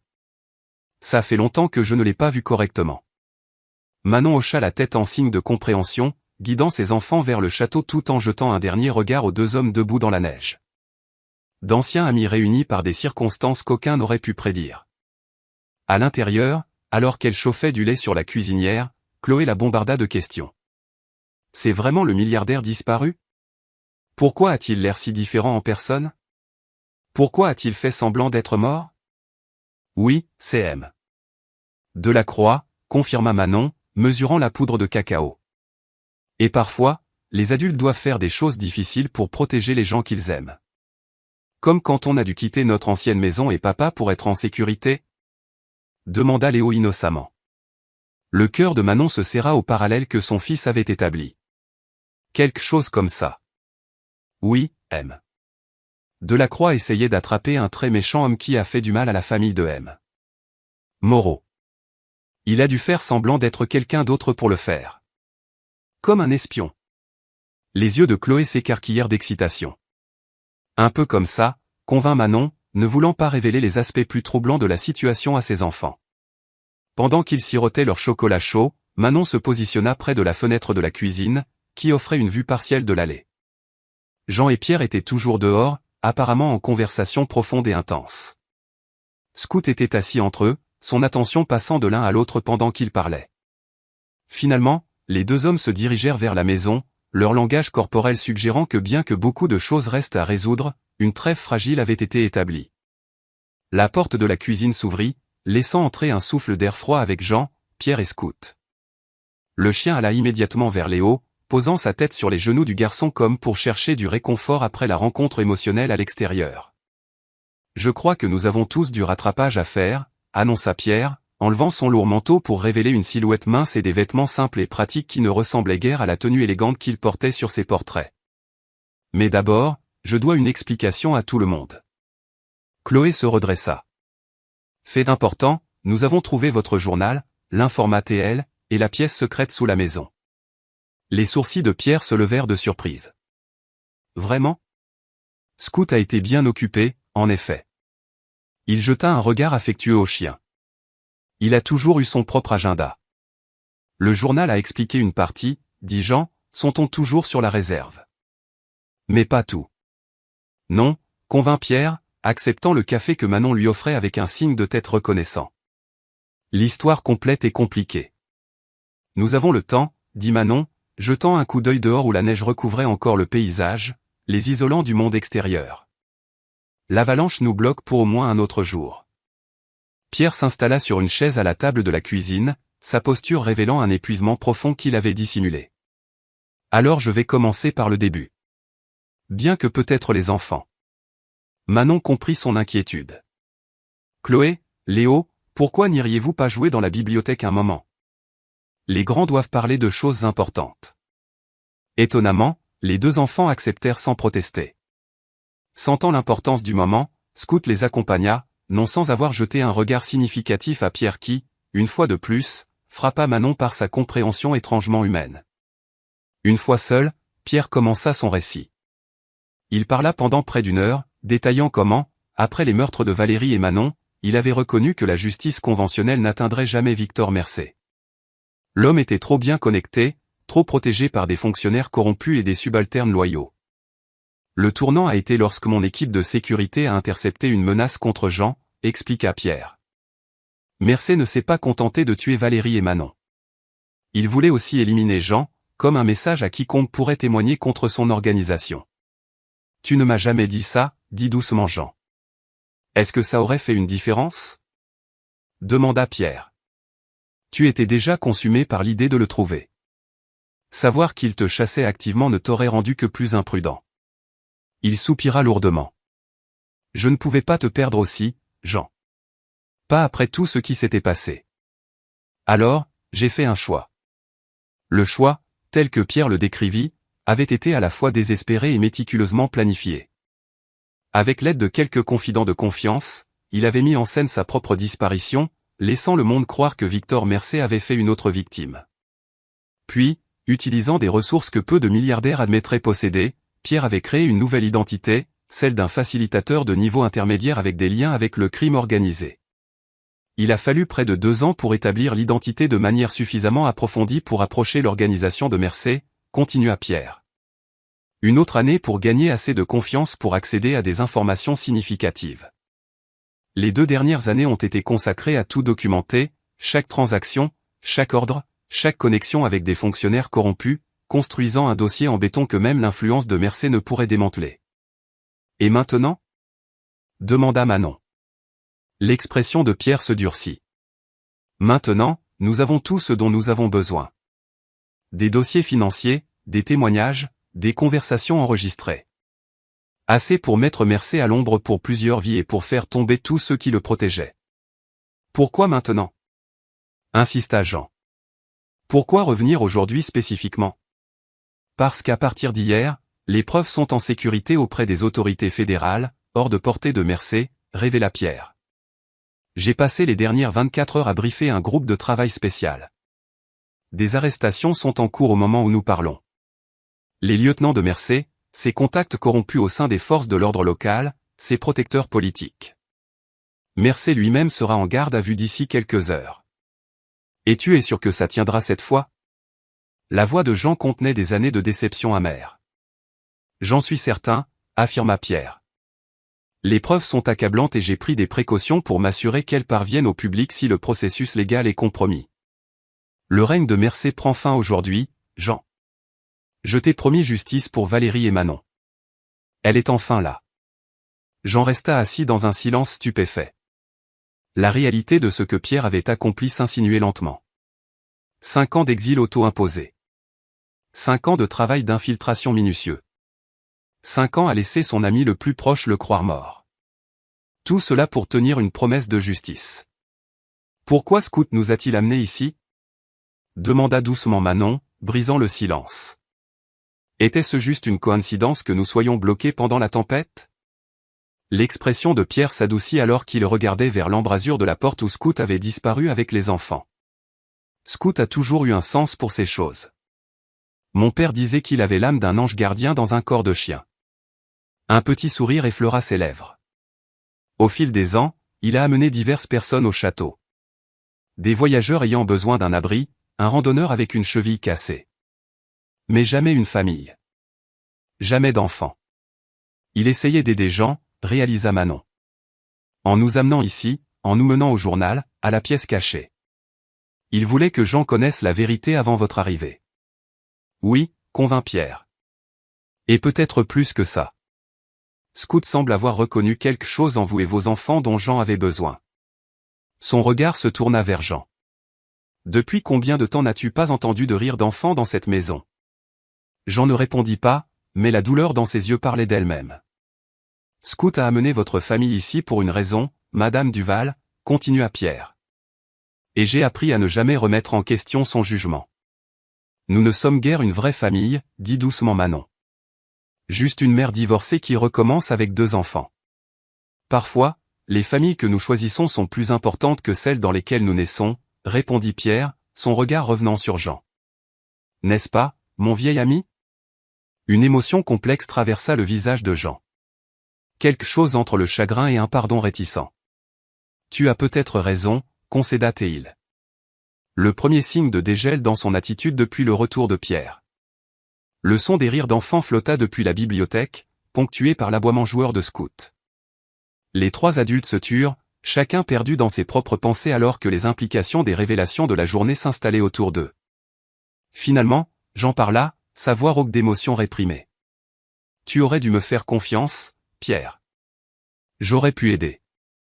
Tu aurais insisté pour venir avec moi, contra doucement Pierre. Et alors qui aurait été là pour Scout, pour la maison, pour l'héritage que nous avons bâti? J'ai passé 5 ans à penser que j'avais laissé tomber une autre personne qui m'était chère, dit Jean. L'aveu était clairement difficile pour lui. Que Mercé t'avait eu, tout comme il a eu Valérie et Manon. Je sais, reconnut Pierre, un remords sincère dans les yeux. Et je passerai le temps qu'il me reste à essayer de me faire pardonner pour cette douleur. Mais je ne voyais pas d'autre moyen, Jean. Si Mercé avait découvert que j'étais en vie, s'il t'avait lié de quelque manière que ce soit à mon existence continue. Je comprends la logique, l'interrompit Jean. C'est la tromperie qui est difficile à pardonner. Je n'attends pas le pardon, répondit simplement Pierre. Seulement la compréhension, et peut-être, avec le temps, une chance de reconstruire ce qui a été brisé. La franchise brute dans sa voix sembla atteindre Jean d'une manière que les explications et les justifications n'avaient pas fait. Un changement subtil se produisit dans sa posture, un relâchement fractionnaire de la colère rigide qu'il avait maintenue depuis l'apparition de Pierre. Eh bien, dit finalement Jean, je suppose que 5 ans à démanteler un empire criminel, ça compte pour quelque chose. Ce n'était pas le pardon, pas encore, mais c'était une reconnaissance, un premier pas vers la guérison d'une amitié endommagée par une trahison nécessaire. Un silence confortable s'installa, rompu lorsque Manon s'excusa pour aller voir les enfants. Elle trouva Chloé, Léo et Scout dans la bibliothèque. Les enfants apprenaient aux chiens un jeu élaboré consistant à récupérer des livres spécifiques des étagères inférieures. « Vous vous amusez » demanda-t-elle en souriant de leur joie évidente. « Scout est super intelligent, maman. » L'informa Léo avec sérieux. Il connaît la différence entre les couleurs et peut trouver n'importe quel livre qu'on lui décrit. « Tout va bien avec les grands » demanda Chloé, sa perspicacité surprenant une fois de plus Manon. « Oui, ma chérie. M. Delacroix et M. Moreau sont de vieux amis qui ne se sont pas vus depuis longtemps. Ils rattrapent juste le temps perdu. » Chloé hocha la tête sagement. Ils avaient l'air fâchés l'un contre l'autre, mais plus maintenant. Ils travaillent sur des sentiments compliqués, expliqua Manon, s'asseyant sur le tapis moelleux à côté de ses enfants. Parfois, les adultes ont des désaccords qui prennent du temps à se résoudre. Comme toi et papa ? Demanda Léo innocemment. Manon hésita, puis hocha la tête. Quelque chose comme ça, oui. Bien que la situation soit très différente. Scout s'approcha, posant sa tête sur les genoux de Manon avec un soupir de contentement. Elle caressa sa douce fourrure, s'émerveillant de la capacité étrange du chien à sentir les besoins émotionnels. « Est-ce qu'on doit toujours partir demain ?» demanda soudain Chloé. La question prit Manon au dépourvu. Eh bien, oui. Une fois que les routes seront dégagées, notre nouvelle maison nous attend à Pont-Avet, tu te souviens ?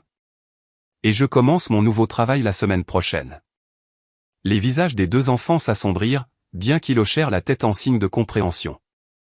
Scout gémit doucement comme s'il partageait leur déception. Scout va nous manquer, dit tristement Léo. Étage M. Moreau, même s'il ne sourit pas beaucoup. Et le château, ajouta Chloé. On se sent en sécurité ici. L'observation frappa Manon avec force. En sécurité. Après des mois d'anxiété, à regarder par-dessus son épaule, à craindre que son ex-mari ne change d'avis sur l'arrangement de garde. Ici, dans ce château isolé avec un ancien détective en deuil et un milliardaire présumé mort, ses enfants se sentaient en sécurité. Et si elle était honnête avec elle-même, elle aussi. La prise de conscience l'accompagna jusqu'à la cuisine, où elle trouva Pierre et Jean penchés sur des documents étalés sur la table.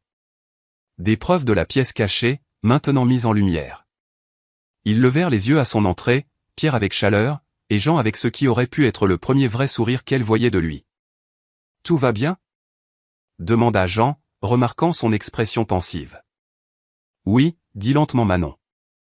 Je pensais juste aux prochaines étapes. La route devrait être dégagée demain. » Pierre hocha la tête. « J'ai pris des dispositions pour que votre voiture soit récupérée et réparée. Elle devrait être prête demain matin. » Merci, dit sincèrement Manon, pour tout. Bien que je ne sois pas sûr de savoir comment nous pourrons un jour vous rendre une telle gentillesse. Votre présence ici a été un paiement suffisant, répondit Pierre de manière énigmatique, échangeant un regard significatif avec Jean. Le reste de la journée se passa dans une étrange harmonie, comme si le château lui-même expirait après des années de souffle retenu. Pierre et Jean poursuivirent leur discussion, incluant occasionnellement Manon lorsque la conversation passait des détails techniques des preuves à des questions philosophiques plus larges de justice et de rédemption. Le soir venu, l'atmosphère s'était transformée. Pierre prépara le dîner, une compétence qu'il avait apparemment affinée pendant ses années d'infiltration, tandis que Jean divertissait les enfants avec une patience étonnamment douce, leur apprenant un jeu de cartes qu'il prétendait avoir inventé pour sa propre fille des années auparavant. Scout se déplaçait entre tous, son contentement évident dans sa posture détendue et ses soupirs occasionnels de satisfaction. Plusieurs fois, Manon surprit Pierre en train de regarder le chien avec une expression de profonde gratitude. Il n'a jamais abandonné, expliqua Pierre en remarquant l'observation de Manon. Toutes ces années, Scout a veillé sur Jean, sur la maison, sur la vérité que j'ai laissée derrière moi. Je pense qu'à sa manière, il a compris ce que j'essayais d'accomplir mieux que n'importe quel humain ne l'aurait pu. Après le dîner, alors que les enfants se préparaient pour le lit, Pierre prit Manon à part. « Je vous dois des remerciements, dit-il tranquillement. Votre présence ici a fait plus pour Jean en 3 jours que ce que j'aurais pu accomplir en des mois. » « Je n'ai rien fait de spécial, protesta Manon. Vous avez ramené la vie dans cette maison, contra Pierre. Le rire, l'innocence, des choses dont Jean a été privé pendant bien trop longtemps. Manon ne sut comment répondre à une telle évaluation. Au lieu de cela, elle posa la question qui la taraudait depuis leur conversation précédente. Que va-t-il se passer maintenant? Pour vous, pour cet endroit? Pierre réfléchit à la question. Je ne pourrai jamais entièrement récupérer mon ancienne vie. Pierre Delacroix, tel que le monde le connaissait, a disparu. Trop de gens me croient mort, et ressusciter cette identité soulèverait trop de questions auxquelles je ne suis pas prêt à répondre. Alors, vous allez disparaître à nouveau? Demanda Manon, consternée à cette pensée. Pas entièrement, l'assura Pierre. Je vais établir une nouvelle identité, plus limitée, mais suffisante pour mes besoins. La fortune que j'ai accumulée est principalement dans des fiducies et des fondations maintenant, faisant du bon travail dans le monde entier. Un petit sourire effleura ses lèvres. J'ai appris à vivre plus simplement ces dernières années. Ça me convient. Et Jean, vous allez le quitter à nouveau? L'expression de Pierre devint sérieuse. Cela dépend en grande partie de Jean. Et peut-être de vous. De moi? Répéta Manon, surprise. Je vous ai observé avec lui, dit Pierre avec précaution. Il y a une connexion qui se forme là. Que vous l'ayez reconnu ou non. Jean a besoin de quelqu'un qui comprend la perte mais qui n'a pas été consumé par elle. Quelqu'un qui voit encore le monde avec espoir. Manon sentit ses joues s'échauffer.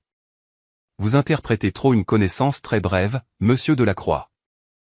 Nous nous connaissons à peine depuis 3 jours. Parfois, c'est tout ce qu'il faut, répondit Pierre, imperturbable, surtout quand Scout a mis sa patte à l'organisation de la rencontre. Avant que Manon ne puisse formuler une réponse, Chloé et Léo apparurent dans leurs pyjamas empruntés, prêts pour leur histoire du soir. Scout suivit de près, sa forme dorait désormais une présence familière et réconfortante pour les enfants. Alors que Manon les emmenait à l'étage, elle se surprit à contempler les observations de Pierre. Y avait-il quelque chose qui se développait entre elle et Jean? La pensée semblait absurde. Il était plus âgé, toujours en deuil, et ils s'étaient rencontrés dans les circonstances les plus extraordinaires. Pourtant, elle ne pouvait nier la compréhension silencieuse qui s'était développée entre eux, la facilité avec laquelle il était passé d'une réticence bourrue à une interaction douce avec ses enfants, les moments où leurs regards s'étaient croisés en communication silencieuse à travers la pièce. Après avoir bordé les enfants, Manon s'attarda dans le couloir, attirée par le doux murmure des voix provenant du bureau en bas. La curiosité l'emportant sur la bienséance, elle descendit les escaliers tranquillement, s'arrêtant devant la porte partiellement ouverte. « Je peux t'arranger un emploi convenable à Pont-Avet, disait Pierre.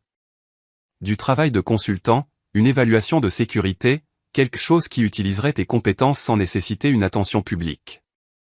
Tu penses que je devrais quitter le château? » La voix de Jean contenait de la surprise.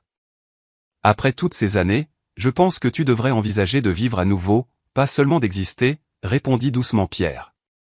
La dette que je te dois ne pourra jamais être remboursée, Jean. Mais je peux t'offrir une chance pour un nouveau départ. Dans la même ville où elle se dirige, observa Jean, son ton indéchiffrable. Scout l'a choisi pour une raison, dit simplement Pierre. J'ai appris à faire confiance à son jugement en la matière. Elle a sa propre vie, Pierre. Une carrière, des enfants à élever. La dernière chose dont elle a besoin, c'est d'un ex-détective brisé avec un passé tragique. Ce n'est pas à toi de décider, contra Pierre. De plus, tu es plus que ton passé, Jean. Tu l'as toujours été. Un long silence suivit, pendant lequel Manon envisagea de remonter. Avant qu'elle ne puisse bouger, Jean parla à nouveau, sa voix plus douce, plus vulnérable qu'elle ne l'avait jamais entendue. Je ne sais pas si je me souviens comment faire partie d'une famille. Tu n'as jamais oublié, l'assura Pierre. Je t'ai vu avec ses enfants aujourd'hui. L'homme qui a appris à Manon à faire du vélo et à construire des châteaux de sable est toujours là. Manon recula silencieusement, ne voulant pas écouter davantage une conversation aussi personnelle. En se retournant, elle trouva Scout qui l'observait du haut des escaliers, ses yeux intelligents reflétant une compréhension au-delà de sa nature canine. « Tu as tout prévu depuis le début, n'est-ce pas » chuchota TL au chien en montant les escaliers. Scout se contenta de remuer la queue une fois, puis la guida jusqu'à la chambre des enfants. Cette nuit-là, Manon resta éveillée, son esprit tournant à plein régime avec les implications des mots de Pierre et ses propres sentiments contradictoires. Au lever du jour, elle avait pris une décision qui la surprit par sa clarté et sa justesse. Au petit déjeuner, elle trouva les trois hommes dans la cuisine, Pierre cuisinant, Jean mettant la table, et Scout supervisant depuis sa place près de la fenêtre. La domesticité de la scène la fit sourire. « Bonjour », la salua chaleureusement Pierre. « Bien dormi ?»« Oui, merci », répondit Manon, acceptant une tasse de café de Jean avec un sourire qui lui rendit prudemment. Les enfants firent irruption quelques instants plus tard, gravitant immédiatement vers Scout pour leur câlin matinal. Le chien reçut leur attention royalement, comme si c'était son du naturel. Pendant qu'ils mangeaient, Pierre les mit au courant de l'affaire contre Mercé. Pendant la nuit, des agents fédéraux avaient mené des raids coordonnés dans 3 États, arrêtant des membres clés de l'organisation de Mercé. Mercé lui-même avait été appréhendé alors qu'il tentait de fuir le pays. « C'est fini », conclut Pierre, son regard sur Jean. « Vraiment fini cette fois. » Jean hocha la tête une fois, l'importance du moment se reflétant dans ses yeux. « Valérie et Manon peuvent reposer en paix maintenant, » dit-il doucement. Après le petit déjeuner, Pierre annonça qu'il avait des affaires à régler, le processus complexe de transition de son identité d'infiltration à une nouvelle identité légitime. Avant de partir, il s'agenouilla pour dire au revoir à Chloé et Léo, les remerciant d'avoir ramené la joie dans sa maison. « On vous reverra » demanda directement Chloé. Pierre sourit. « Je crois que oui, jeune fille. Plutôt que vous ne le pensez. » À Manon, il dit simplement « Faites confiance à votre instinct », avec un regard significatif vers Jean. Après le départ de Pierre, Jean se retira dans le bureau, vraisemblablement pour digérer le tourbillon de révélations et d'émotions des dernières 24 heures. Manon en profita pour emmener les enfants dehors, où le soleil d'hiver éclatant avait commencé à faire fondre la couche supérieure de neige en une consistance parfaite pour les batailles de boules de neige et les anges dans la neige. Scout les rejoignit, sa forme dorée bondissant joyeusement à travers les congères, s'arrêtant de temps en temps pour vérifier Jean à travers la fenêtre du bureau, comme pour s'assurer que son protégé traitait toujours les événements de manière saine. C'est en milieu d'après-midi que Jean émergea enfin, son expression plus calme que Manon ne l'avait encore jamais vue. Il observa le jeu des enfants pendant quelques instants avant de s'approcher de Manon, assise sur un banc de jardin. « Pierre me dit que la route devrait être dégagée d'ici ce soir, » dit-il en s'asseyant à côté d'elle. « Votre voiture a été réparée et sera livrée ici vers 18 heures. »« C'est une bonne nouvelle, » répondit Manon, bien que son ton manque de conviction. Jean étudia son profil. « Vous n'avez pas l'air particulièrement enthousiaste. » Manon se tourna pour lui faire face, décidant que la franchise était la seule approche sensée après tout ce qu'ils avaient vécu. « J'ai réfléchi, » commença-t-elle prudemment, « à Pont-Avet, à nos prochaines étapes. » Et l'incita Jean quand elle hésita. « Le poste à Pont-Avet est une bonne opportunité, mais pas unique. Avec mes qualifications, je pourrais trouver un poste d'enseignante dans de nombreux endroits. » L'expression de Jean ne révéla rien, mais sa posture était devenue très immobile. « Qu'est-ce que vous voulez dire, Manon ? » Je veux dire que mes enfants se sentent en sécurité ici. Plus en sécurité qu'ils ne l'ont été depuis des mois. Je veux dire qu'en 3 jours, cet endroit a commencé à ressembler plus à un foyer que n'importe où nous ayons vécu récemment. Elle prit une profonde inspiration. Et je veux dire que je pense que Scout nous a amenés ici pour une raison qui va au-delà de simplement vous aider, vous et Pierre, à résoudre votre passé. Pierre a mentionné qu'il m'a offert un poste de consultant à Pont-Avet, dit lentement Jean. Je sais, admit Manon. J'ai entendu une partie de votre conversation hier soir. Un faible sourire effleura les lèvres de Jean. Le détective et l'indiscrète. On forme une sacrée paire. On pourrait, convint doucement Manon. Si vous vouliez essayer. Le regard de Jean se posa sur Chloé et Léo, maintenant occupés à apprendre à Scout à les tirer sur une luge improvisée. Vous me connaissez à peine, souligna-t-il. Et j'ai un bagage considérable. Nous avons tous des bagages, contra Manon. Le mien inclut un ex-mari manipulateur et des problèmes de confiance qui pourraient remplir un livre. Elle tendit la main avec hésitation, plaçant sa main sur la sienne. Mais je sais aussi que des liens comme celui que nous avons formé ces derniers jours n'arrivent pas souvent. Qu'il y a quelque chose qui mérite d'être exploré ici, si vous êtes prêts. Jean retourna sa main, ses doigts se refermant doucement autour des siens. Le contact était chaud, stable, réconfortant dans sa simplicité. Je n'ai pas envisagé d'avenir au-delà de la justice pour Valérie et Manon depuis 5 ans, admit-il. Je ne suis pas sûr de me souvenir comment faire. Alors nous trouverons ensemble, suggéra Manon. Jour après jour. Ils restèrent assis dans un silence complice, regardant les enfants jouer avec Scout sous le soleil d'hiver. Le chien, apparemment conscient du moment qui se déroulait sur le banc, jeta un coup d'œil dans leur direction avec ce que Manon aurait juré être de la satisfaction dans ses yeux intelligents. Scout approuve, observa Jean avec un humour sec. Scout a tout orchestré, corrigea Manon en souriant, d'après Pierre. Le visage de Jean devint pensif. Pierre a toujours dit que Scout pouvait voir des choses que nous ne pouvions pas. Des liens, des possibilités, la bonté chez les gens. Ses doigts se resserrèrent légèrement autour des siens. Peut-être qu'il a vu une possibilité pour nous avant que nous ne la voyions. J'aimerais le découvrir, dit simplement Manon. En réponse, Jean leva leurs mains jointes, déposant un doux baiser sur ses doigts dans un geste si inattendu et tendre que Manon sentit les larmes lui monter aux yeux. Moi aussi, répondit-il, sa voix rauque d'émotion. De l'autre côté de l'étendue enneigée, Scout aboya une fois, un son d'approbation indubitable qui les fit rire tous les deux, brisant l'intensité du moment avec une légèreté bienvenue. Un nouveau départ, pensa Manon, regardant les visages de ses enfants briller de joie et de santé. Pas ce qu'elle avait prévu, certainement pas ce à quoi elle s'attendait lorsque leur voiture est tombée en panne dans le blizzard, mais peut-être exactement ce dont ils avaient tous besoin. Et alors que Scout bondissait vers eux, doré dans la lumière d'hiver, elle ne put s'empêcher de se demander si le remarquable chien l'avait su depuis le début. Le printemps arriva dans les montagnes en une douce marée de vert, faisant fondre les dernières neiges et faisant sortir des bourgeons timides de ce qui avait été des branches nues. La transformation du paysage reflétait le changement au sein du château lui-même, qui s'était réveillé de son long hiver de deuil pour devenir quelque chose de vibrant et de vivant. 3 mois s'étaient écoulés depuis la nuit où Scout avait conduit une famille glacée à l'abri. 3 mois depuis que Pierre Delacroix était revenu d'entre les morts. 3 mois depuis que Jean Moreau avait obtenu justice pour sa famille assassinée et, de manière inattendue, une raison d'embrasser à nouveau la vie. Manon se tenait sur la large terrasse du château, regardant Chloé et Léo courir sur la pelouse nouvellement révélée avec Scout bondissant joyeusement entre eux. Le son de leur rire portait sur la brise printanière, se mêlant au chant des oiseaux et au murmure lointain du ruisseau gonflé par la fonte des neiges.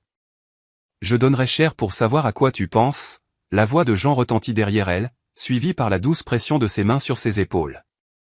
Elle se pencha en arrière contre lui, souriant. J'apprécie juste la vue. Et je pense à tout ce qui a changé depuis l'hiver.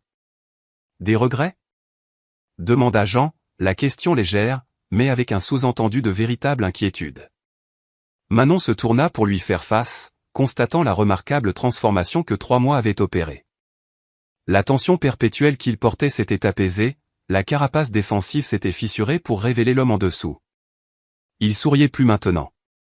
De petites expressions au début, comme s'il se souvenait du fonctionnement des muscles, puis progressivement plus amples et plus fréquentes jusqu'à ce qu'elles deviennent une partie naturelle de son comportement.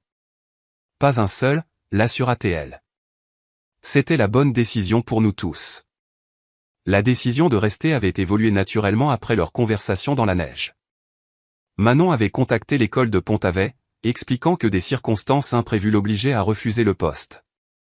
Puis, avec l'aide de Jean et l'influence considérable de Pierre en coulisses, elle avait obtenu un poste d'enseignante à la petite école locale à 20 minutes du château. La transition n'avait pas été entièrement sans heurts. Chloé et Léo avaient eu besoin de temps pour s'adapter à une nouvelle école en milieu d'année. Jean avait eu du mal au début avec l'immersion soudaine dans la vie de famille après des années de solitude. Manon elle-même avait lutté contre des moments de doute, se demandant si elle avait été imprudente de changer leur plan de manière si radicale sur la base d'un lien formé dans des circonstances extraordinaires. Mais Scout, comme toujours, avait semblé comprendre ce dont ils avaient tous besoin avant eux-mêmes. Le Golden Retriever s'était autoproclamé gardien de leur unité familiale naissante, dormant devant les chambres des enfants, accompagnant Manon dans son trajet vers l'école, et restant une présence stable pour Jean dans les moments où le poids du passé menaçait de submerger la promesse de l'avenir. Pierre a appelé pendant que tu allais chercher les enfants à l'école, dit Jean, la rejoignant à la balustrade de la terrasse. La condamnation finale de Mercé est tombée aujourd'hui. Plusieurs peines à perpétuité, sans possibilité de libération conditionnelle. Manon serra sa main. Comment te sens-tu par rapport à ça? Jean réfléchit à la question. Il y a 5 mois, j'aurais dit que ce n'était pas assez, que rien de moins que la mort de Mercé ne pouvait compenser ce qu'il m'a pris. Son regard dériva vers les enfants qui jouaient en bas. Maintenant, je me trouve reconnaissant que le système juridique ait fonctionné comme il se doit, que la justice ait été rendue sans plus d'effusion de sang.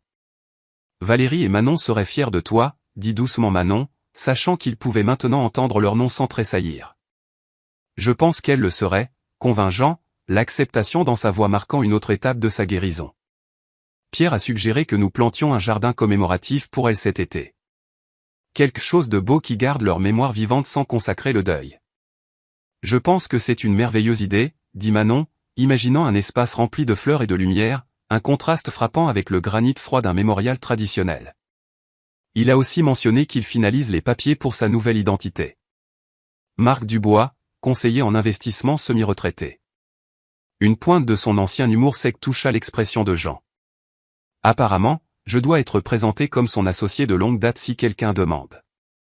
Va-t-il vivre ici? Demanda Manon, curieuse de l'arrangement qui avait évolué au cours des derniers mois. Jean secoua la tête. Il a acheté une propriété plus petite à environ 15 kilomètres. Il dit que cet endroit est à nous maintenant. À toi, à moi, aux enfants. Et à Scout, bien sûr. Bien sûr, convint Manon avec un sourire, regardant le chien orchestrer un jeu élaboré qui faisait rire les 2 enfants aux éclats. C'est lui le vrai chef de famille, après tout. Leur conversation fut interrompue par les enfants qui les appelaient d'en bas, les pressant de descendre voir le nouveau tour de Scout. Main dans la main, ils descendirent les marches de la terrasse jusqu'à la pelouse où Chloé, Léo et Scout attendaient avec impatience. « Regardez ça !» s'exclama Léo, puis se tourna vers le chien. « Scout, trouve les clés de maman. » Sans hésitation, Scout trottina dans la maison par les portes-fenêtres ouvertes, revenant quelques instants plus tard avec le trousseau de clés de Manon délicatement tenu dans sa gueule. « C'est très impressionnant, » reconnut Manon, prenant les clés et récompensant Scout d'une caresse derrière les oreilles. « Bien que j'espère que tu ne lui apprends pas à rapporter des choses qui ne sont pas à lui. » M. Pierre dit que Scout sait toujours ce qui appartient à qui, expliqua Chloé. Il dit que Scout a un sens spécial pour les gens et leurs affaires. M. Pierre a raison sur ce point, convint Jean, son ton chaleureux d'affection pour l'homme mentionné et le chien remarquable. La mention de Pierre rappela à Manon la lettre qui était arrivée ce matin-là, une enveloppe d'aspect officiel du bureau du greffier du comté. Elle l'avait mise de côté pour s'en occuper après l'école, mais l'après-midi chargé l'avait fait sortir de son esprit jusqu'à présent. En parlant d'appartenance, dit-elle, nous devrions vérifier cette lettre du comté. C'est peut-être à propos du transfert de propriété que Pierre a mentionné. Ils se dirigèrent vers l'intérieur, les enfants courant devant avec Scout tandis que Manon et Jean suivaient à un rythme plus mesuré. Le château qui avait autrefois semblé être un mausolée pour Manon bourdonnait maintenant de vie. Des dessins d'enfants ornant des murs autrefois austères, des conforts modernes intégrés parmi les meubles anciens, des fleurs du jardin égayant les rebords de fenêtres. Dans le bureau qui avait été autrefois le sanctuaire de Pierre et plus tard la chambre d'isolement de Jean, Manon récupéra l'enveloppe de son sac. Jean la regarda l'ouvrir, son expression curieuse. C'est l'acte de propriété, confirma-t-elle en parcourant le document. Pierre a transféré la propriété du château et des terres. Elle s'arrêta, surprise. À nous deux, conjointement. Jean hocha lentement la tête. Il a mentionné qu'il envisageait cet arrangement. Il a dit que la maison avait besoin de nous deux. Ma connexion à son passé est ta vision pour son avenir. C'est beaucoup de responsabilités, observa Manon, absorbant encore les implications de posséder une propriété aussi importante avec Jean. Trop ? Demanda-t-il avec précaution. Manon réfléchit à la question, regardant autour d'elle la pièce qui avait été le témoin de tant de leur histoire commune. De la découverte du journal de Pierre à leurs premières conversations honnêtes sur la perte et la possibilité. Non, décida-t-elle en posant l'acte sur le bureau. En fait, ça semble juste. Cet endroit nous a réunis. Maintenant, c'est à nous de décider ce qu'il deviendra.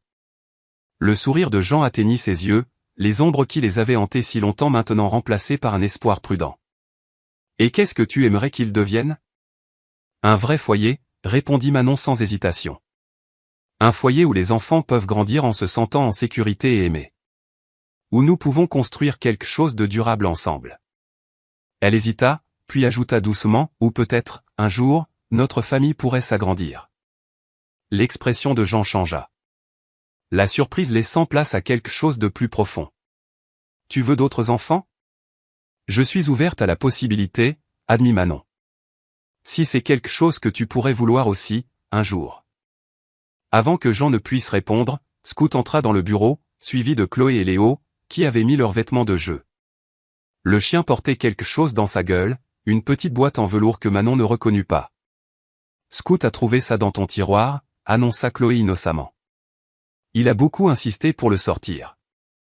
Le visage de Jean enregistra le choc, suivi de la résignation et enfin de l'amusement.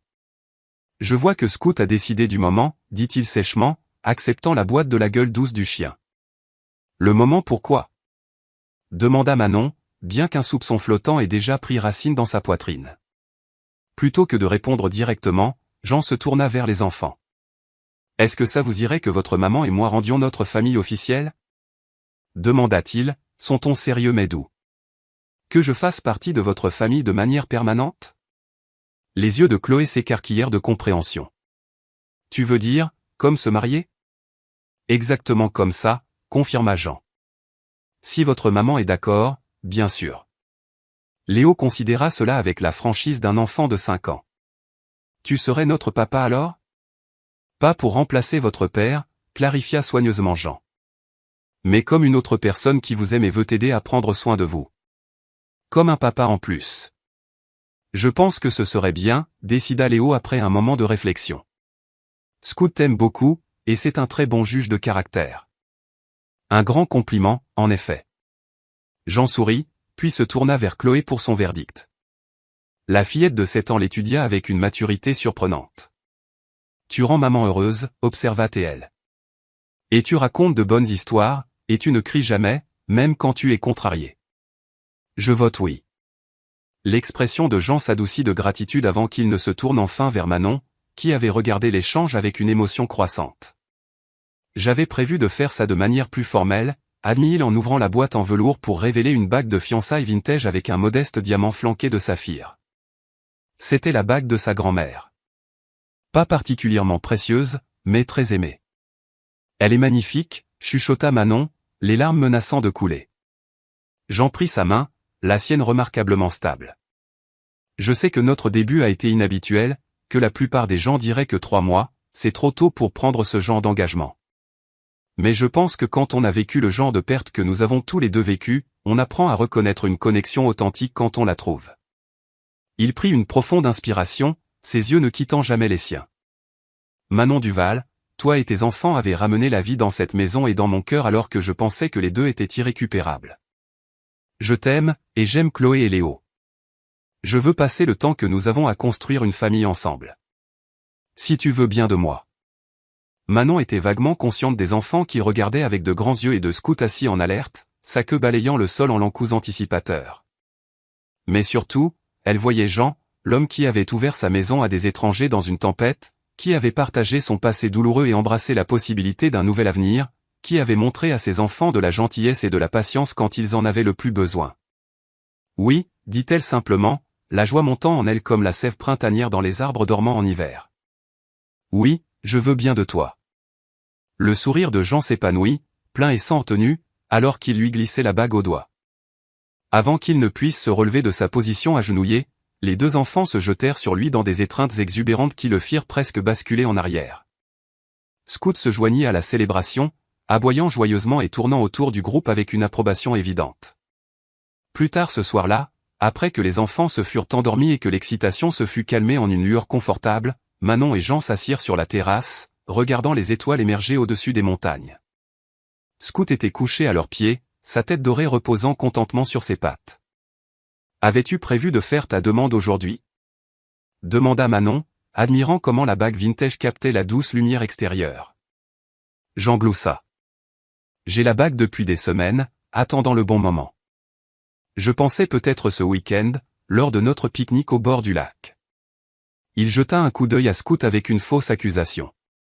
Quelqu'un avait d'autres idées. « Scout c'est toujours mieux, taquina Manon, s'appuyant contre l'épaule de Jean. Pierre jure que Scout a une sorte de sixième sens, réfléchit Jean. Qu'il voit des connexions et des possibilités invisibles pour les humains. Après tout ce qui s'est passé, je suis enclin à le croire. Je pensais, dit Manon après un silence confortable, à ce qu'on dira aux gens quand ils demanderont comment on s'est rencontrés. La vérité ressemble à quelque chose sorti d'un roman. Peut-être dirons-nous simplement qu'un ami commun nous a présenté, suggéra Jean, caressant la fourrure dorée de Scout de sa main libre. Ce n'est pas tout à fait inexact. Manon sourit de la litote. Un ami commun qui a sauvé ma famille de la mort par le froid, nous a conduits à ta porte, a aidé à résoudre un mystère de 5 ans, puis a décidé que nous devions nous marier. Quand on le présente comme ça semble assez tiré par les cheveux, admit Jean, ses yeux se plissant d'amusement. Bien que Pierre dirait que c'est exactement le genre de miracle silencieux dans lequel Scout s'est toujours spécialisé. Comme pour reconnaître son rôle central dans leur histoire, Scout leva la tête, ses yeux intelligents se déplaçant entre eux avec une satisfaction indubitable avant de se réinstaller dans sa position confortable. Penses-tu qu'il l'a su depuis le début ? S'étonna Manon. Dès cette première nuit dans la tempête, est-ce qu'il planifiait déjà ça ? Elle fit un geste entre eux et vers le château maintenant transformé en leur maison commune. J'ai arrêté de remettre en question les intentions de Scout, répondit Jean avec une résignation affectueuse. Mais oui, je soupçonne qu'il a reconnu quelque chose en toi, en vous trois, dont j'avais besoin avant de le savoir moi-même. La nuit printanière les enveloppa dans une douce obscurité, la lumière chaude du château se déversant sur la terrasse comme un phare dans la nature sauvage. De quelque part dans la forêt environnante provenait le doux ululement d'un hibou, tandis qu'à l'intérieur, leurs enfants dormaient paisiblement dans des pièces qui n'avaient autrefois connu que le silence et le deuil. Je ne m'attendais jamais à ça, confessa doucement Manon. Quand nous avons laissé notre ancienne vie derrière nous, je pensais que le mieux que je pouvais espérer était la sécurité et la stabilité pour les enfants. Je n'ai jamais imaginé trouver un foyer, termina Jean quand elle s'interrompit. Un partenariat. Une chance de construire quelque chose de nouveau à partir des morceaux brisés de ce qui a précédé. Tout ça, convint Manon, tournant son visage vers le sien. Merci de nous avoir laissé entrer cette nuit-là. Remercie Scout, corrigea doucement Jean. J'étais prêt à vous renvoyer directement dans la tempête. Eh bien alors, rectifia Manon en se penchant pour caresser les oreilles soyeuses du chien. Merci, Scout, pour ton intuition extraordinaire et ton insistance têtue. Scout frappa une fois sa queue contre le sol de la terrasse en signe de reconnaissance, ses yeux fermés de contentement. Alors que le bras de Jean se resserrait autour de ses épaules, Manon réfléchit à l'extraordinaire chaîne d'événements qui les avait conduits à ce moment. Une fuite désespérée d'un passé malheureux, une rencontre quasi fatale avec la fureur de la nature, le sauvetage par un chien remarquable, et la découverte d'un havre qui était devenu un foyer. La vie suivait rarement les chemins que l'on attendait, réalisa T.L. Parfois, un mauvais virage, une voiture en panne, une tempête déchaînée pouvait vous mener exactement là où vous étiez censé être depuis le début. Et parfois, il fallait la sagesse d'un chien au cœur d'or pour reconnaître les possibilités que les humains, avec toute leur complexité et leur peur, pourraient autrement manquer.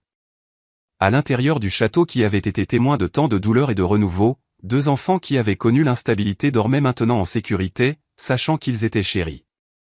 Dehors, sous la vaste voûte étoilée, deux adultes qui avaient connu une perte profonde embrassaient le cadeau inattendu d'une seconde chance. Et entre eux, Scout, conscience loyale, ange gardien sous forme canine, veillait, sa mission magnifiquement, parfaitement accomplie. Le week-end suivant, Pierre vint dîner, sa nouvelle identité de Marc Dubois lui allant confortablement.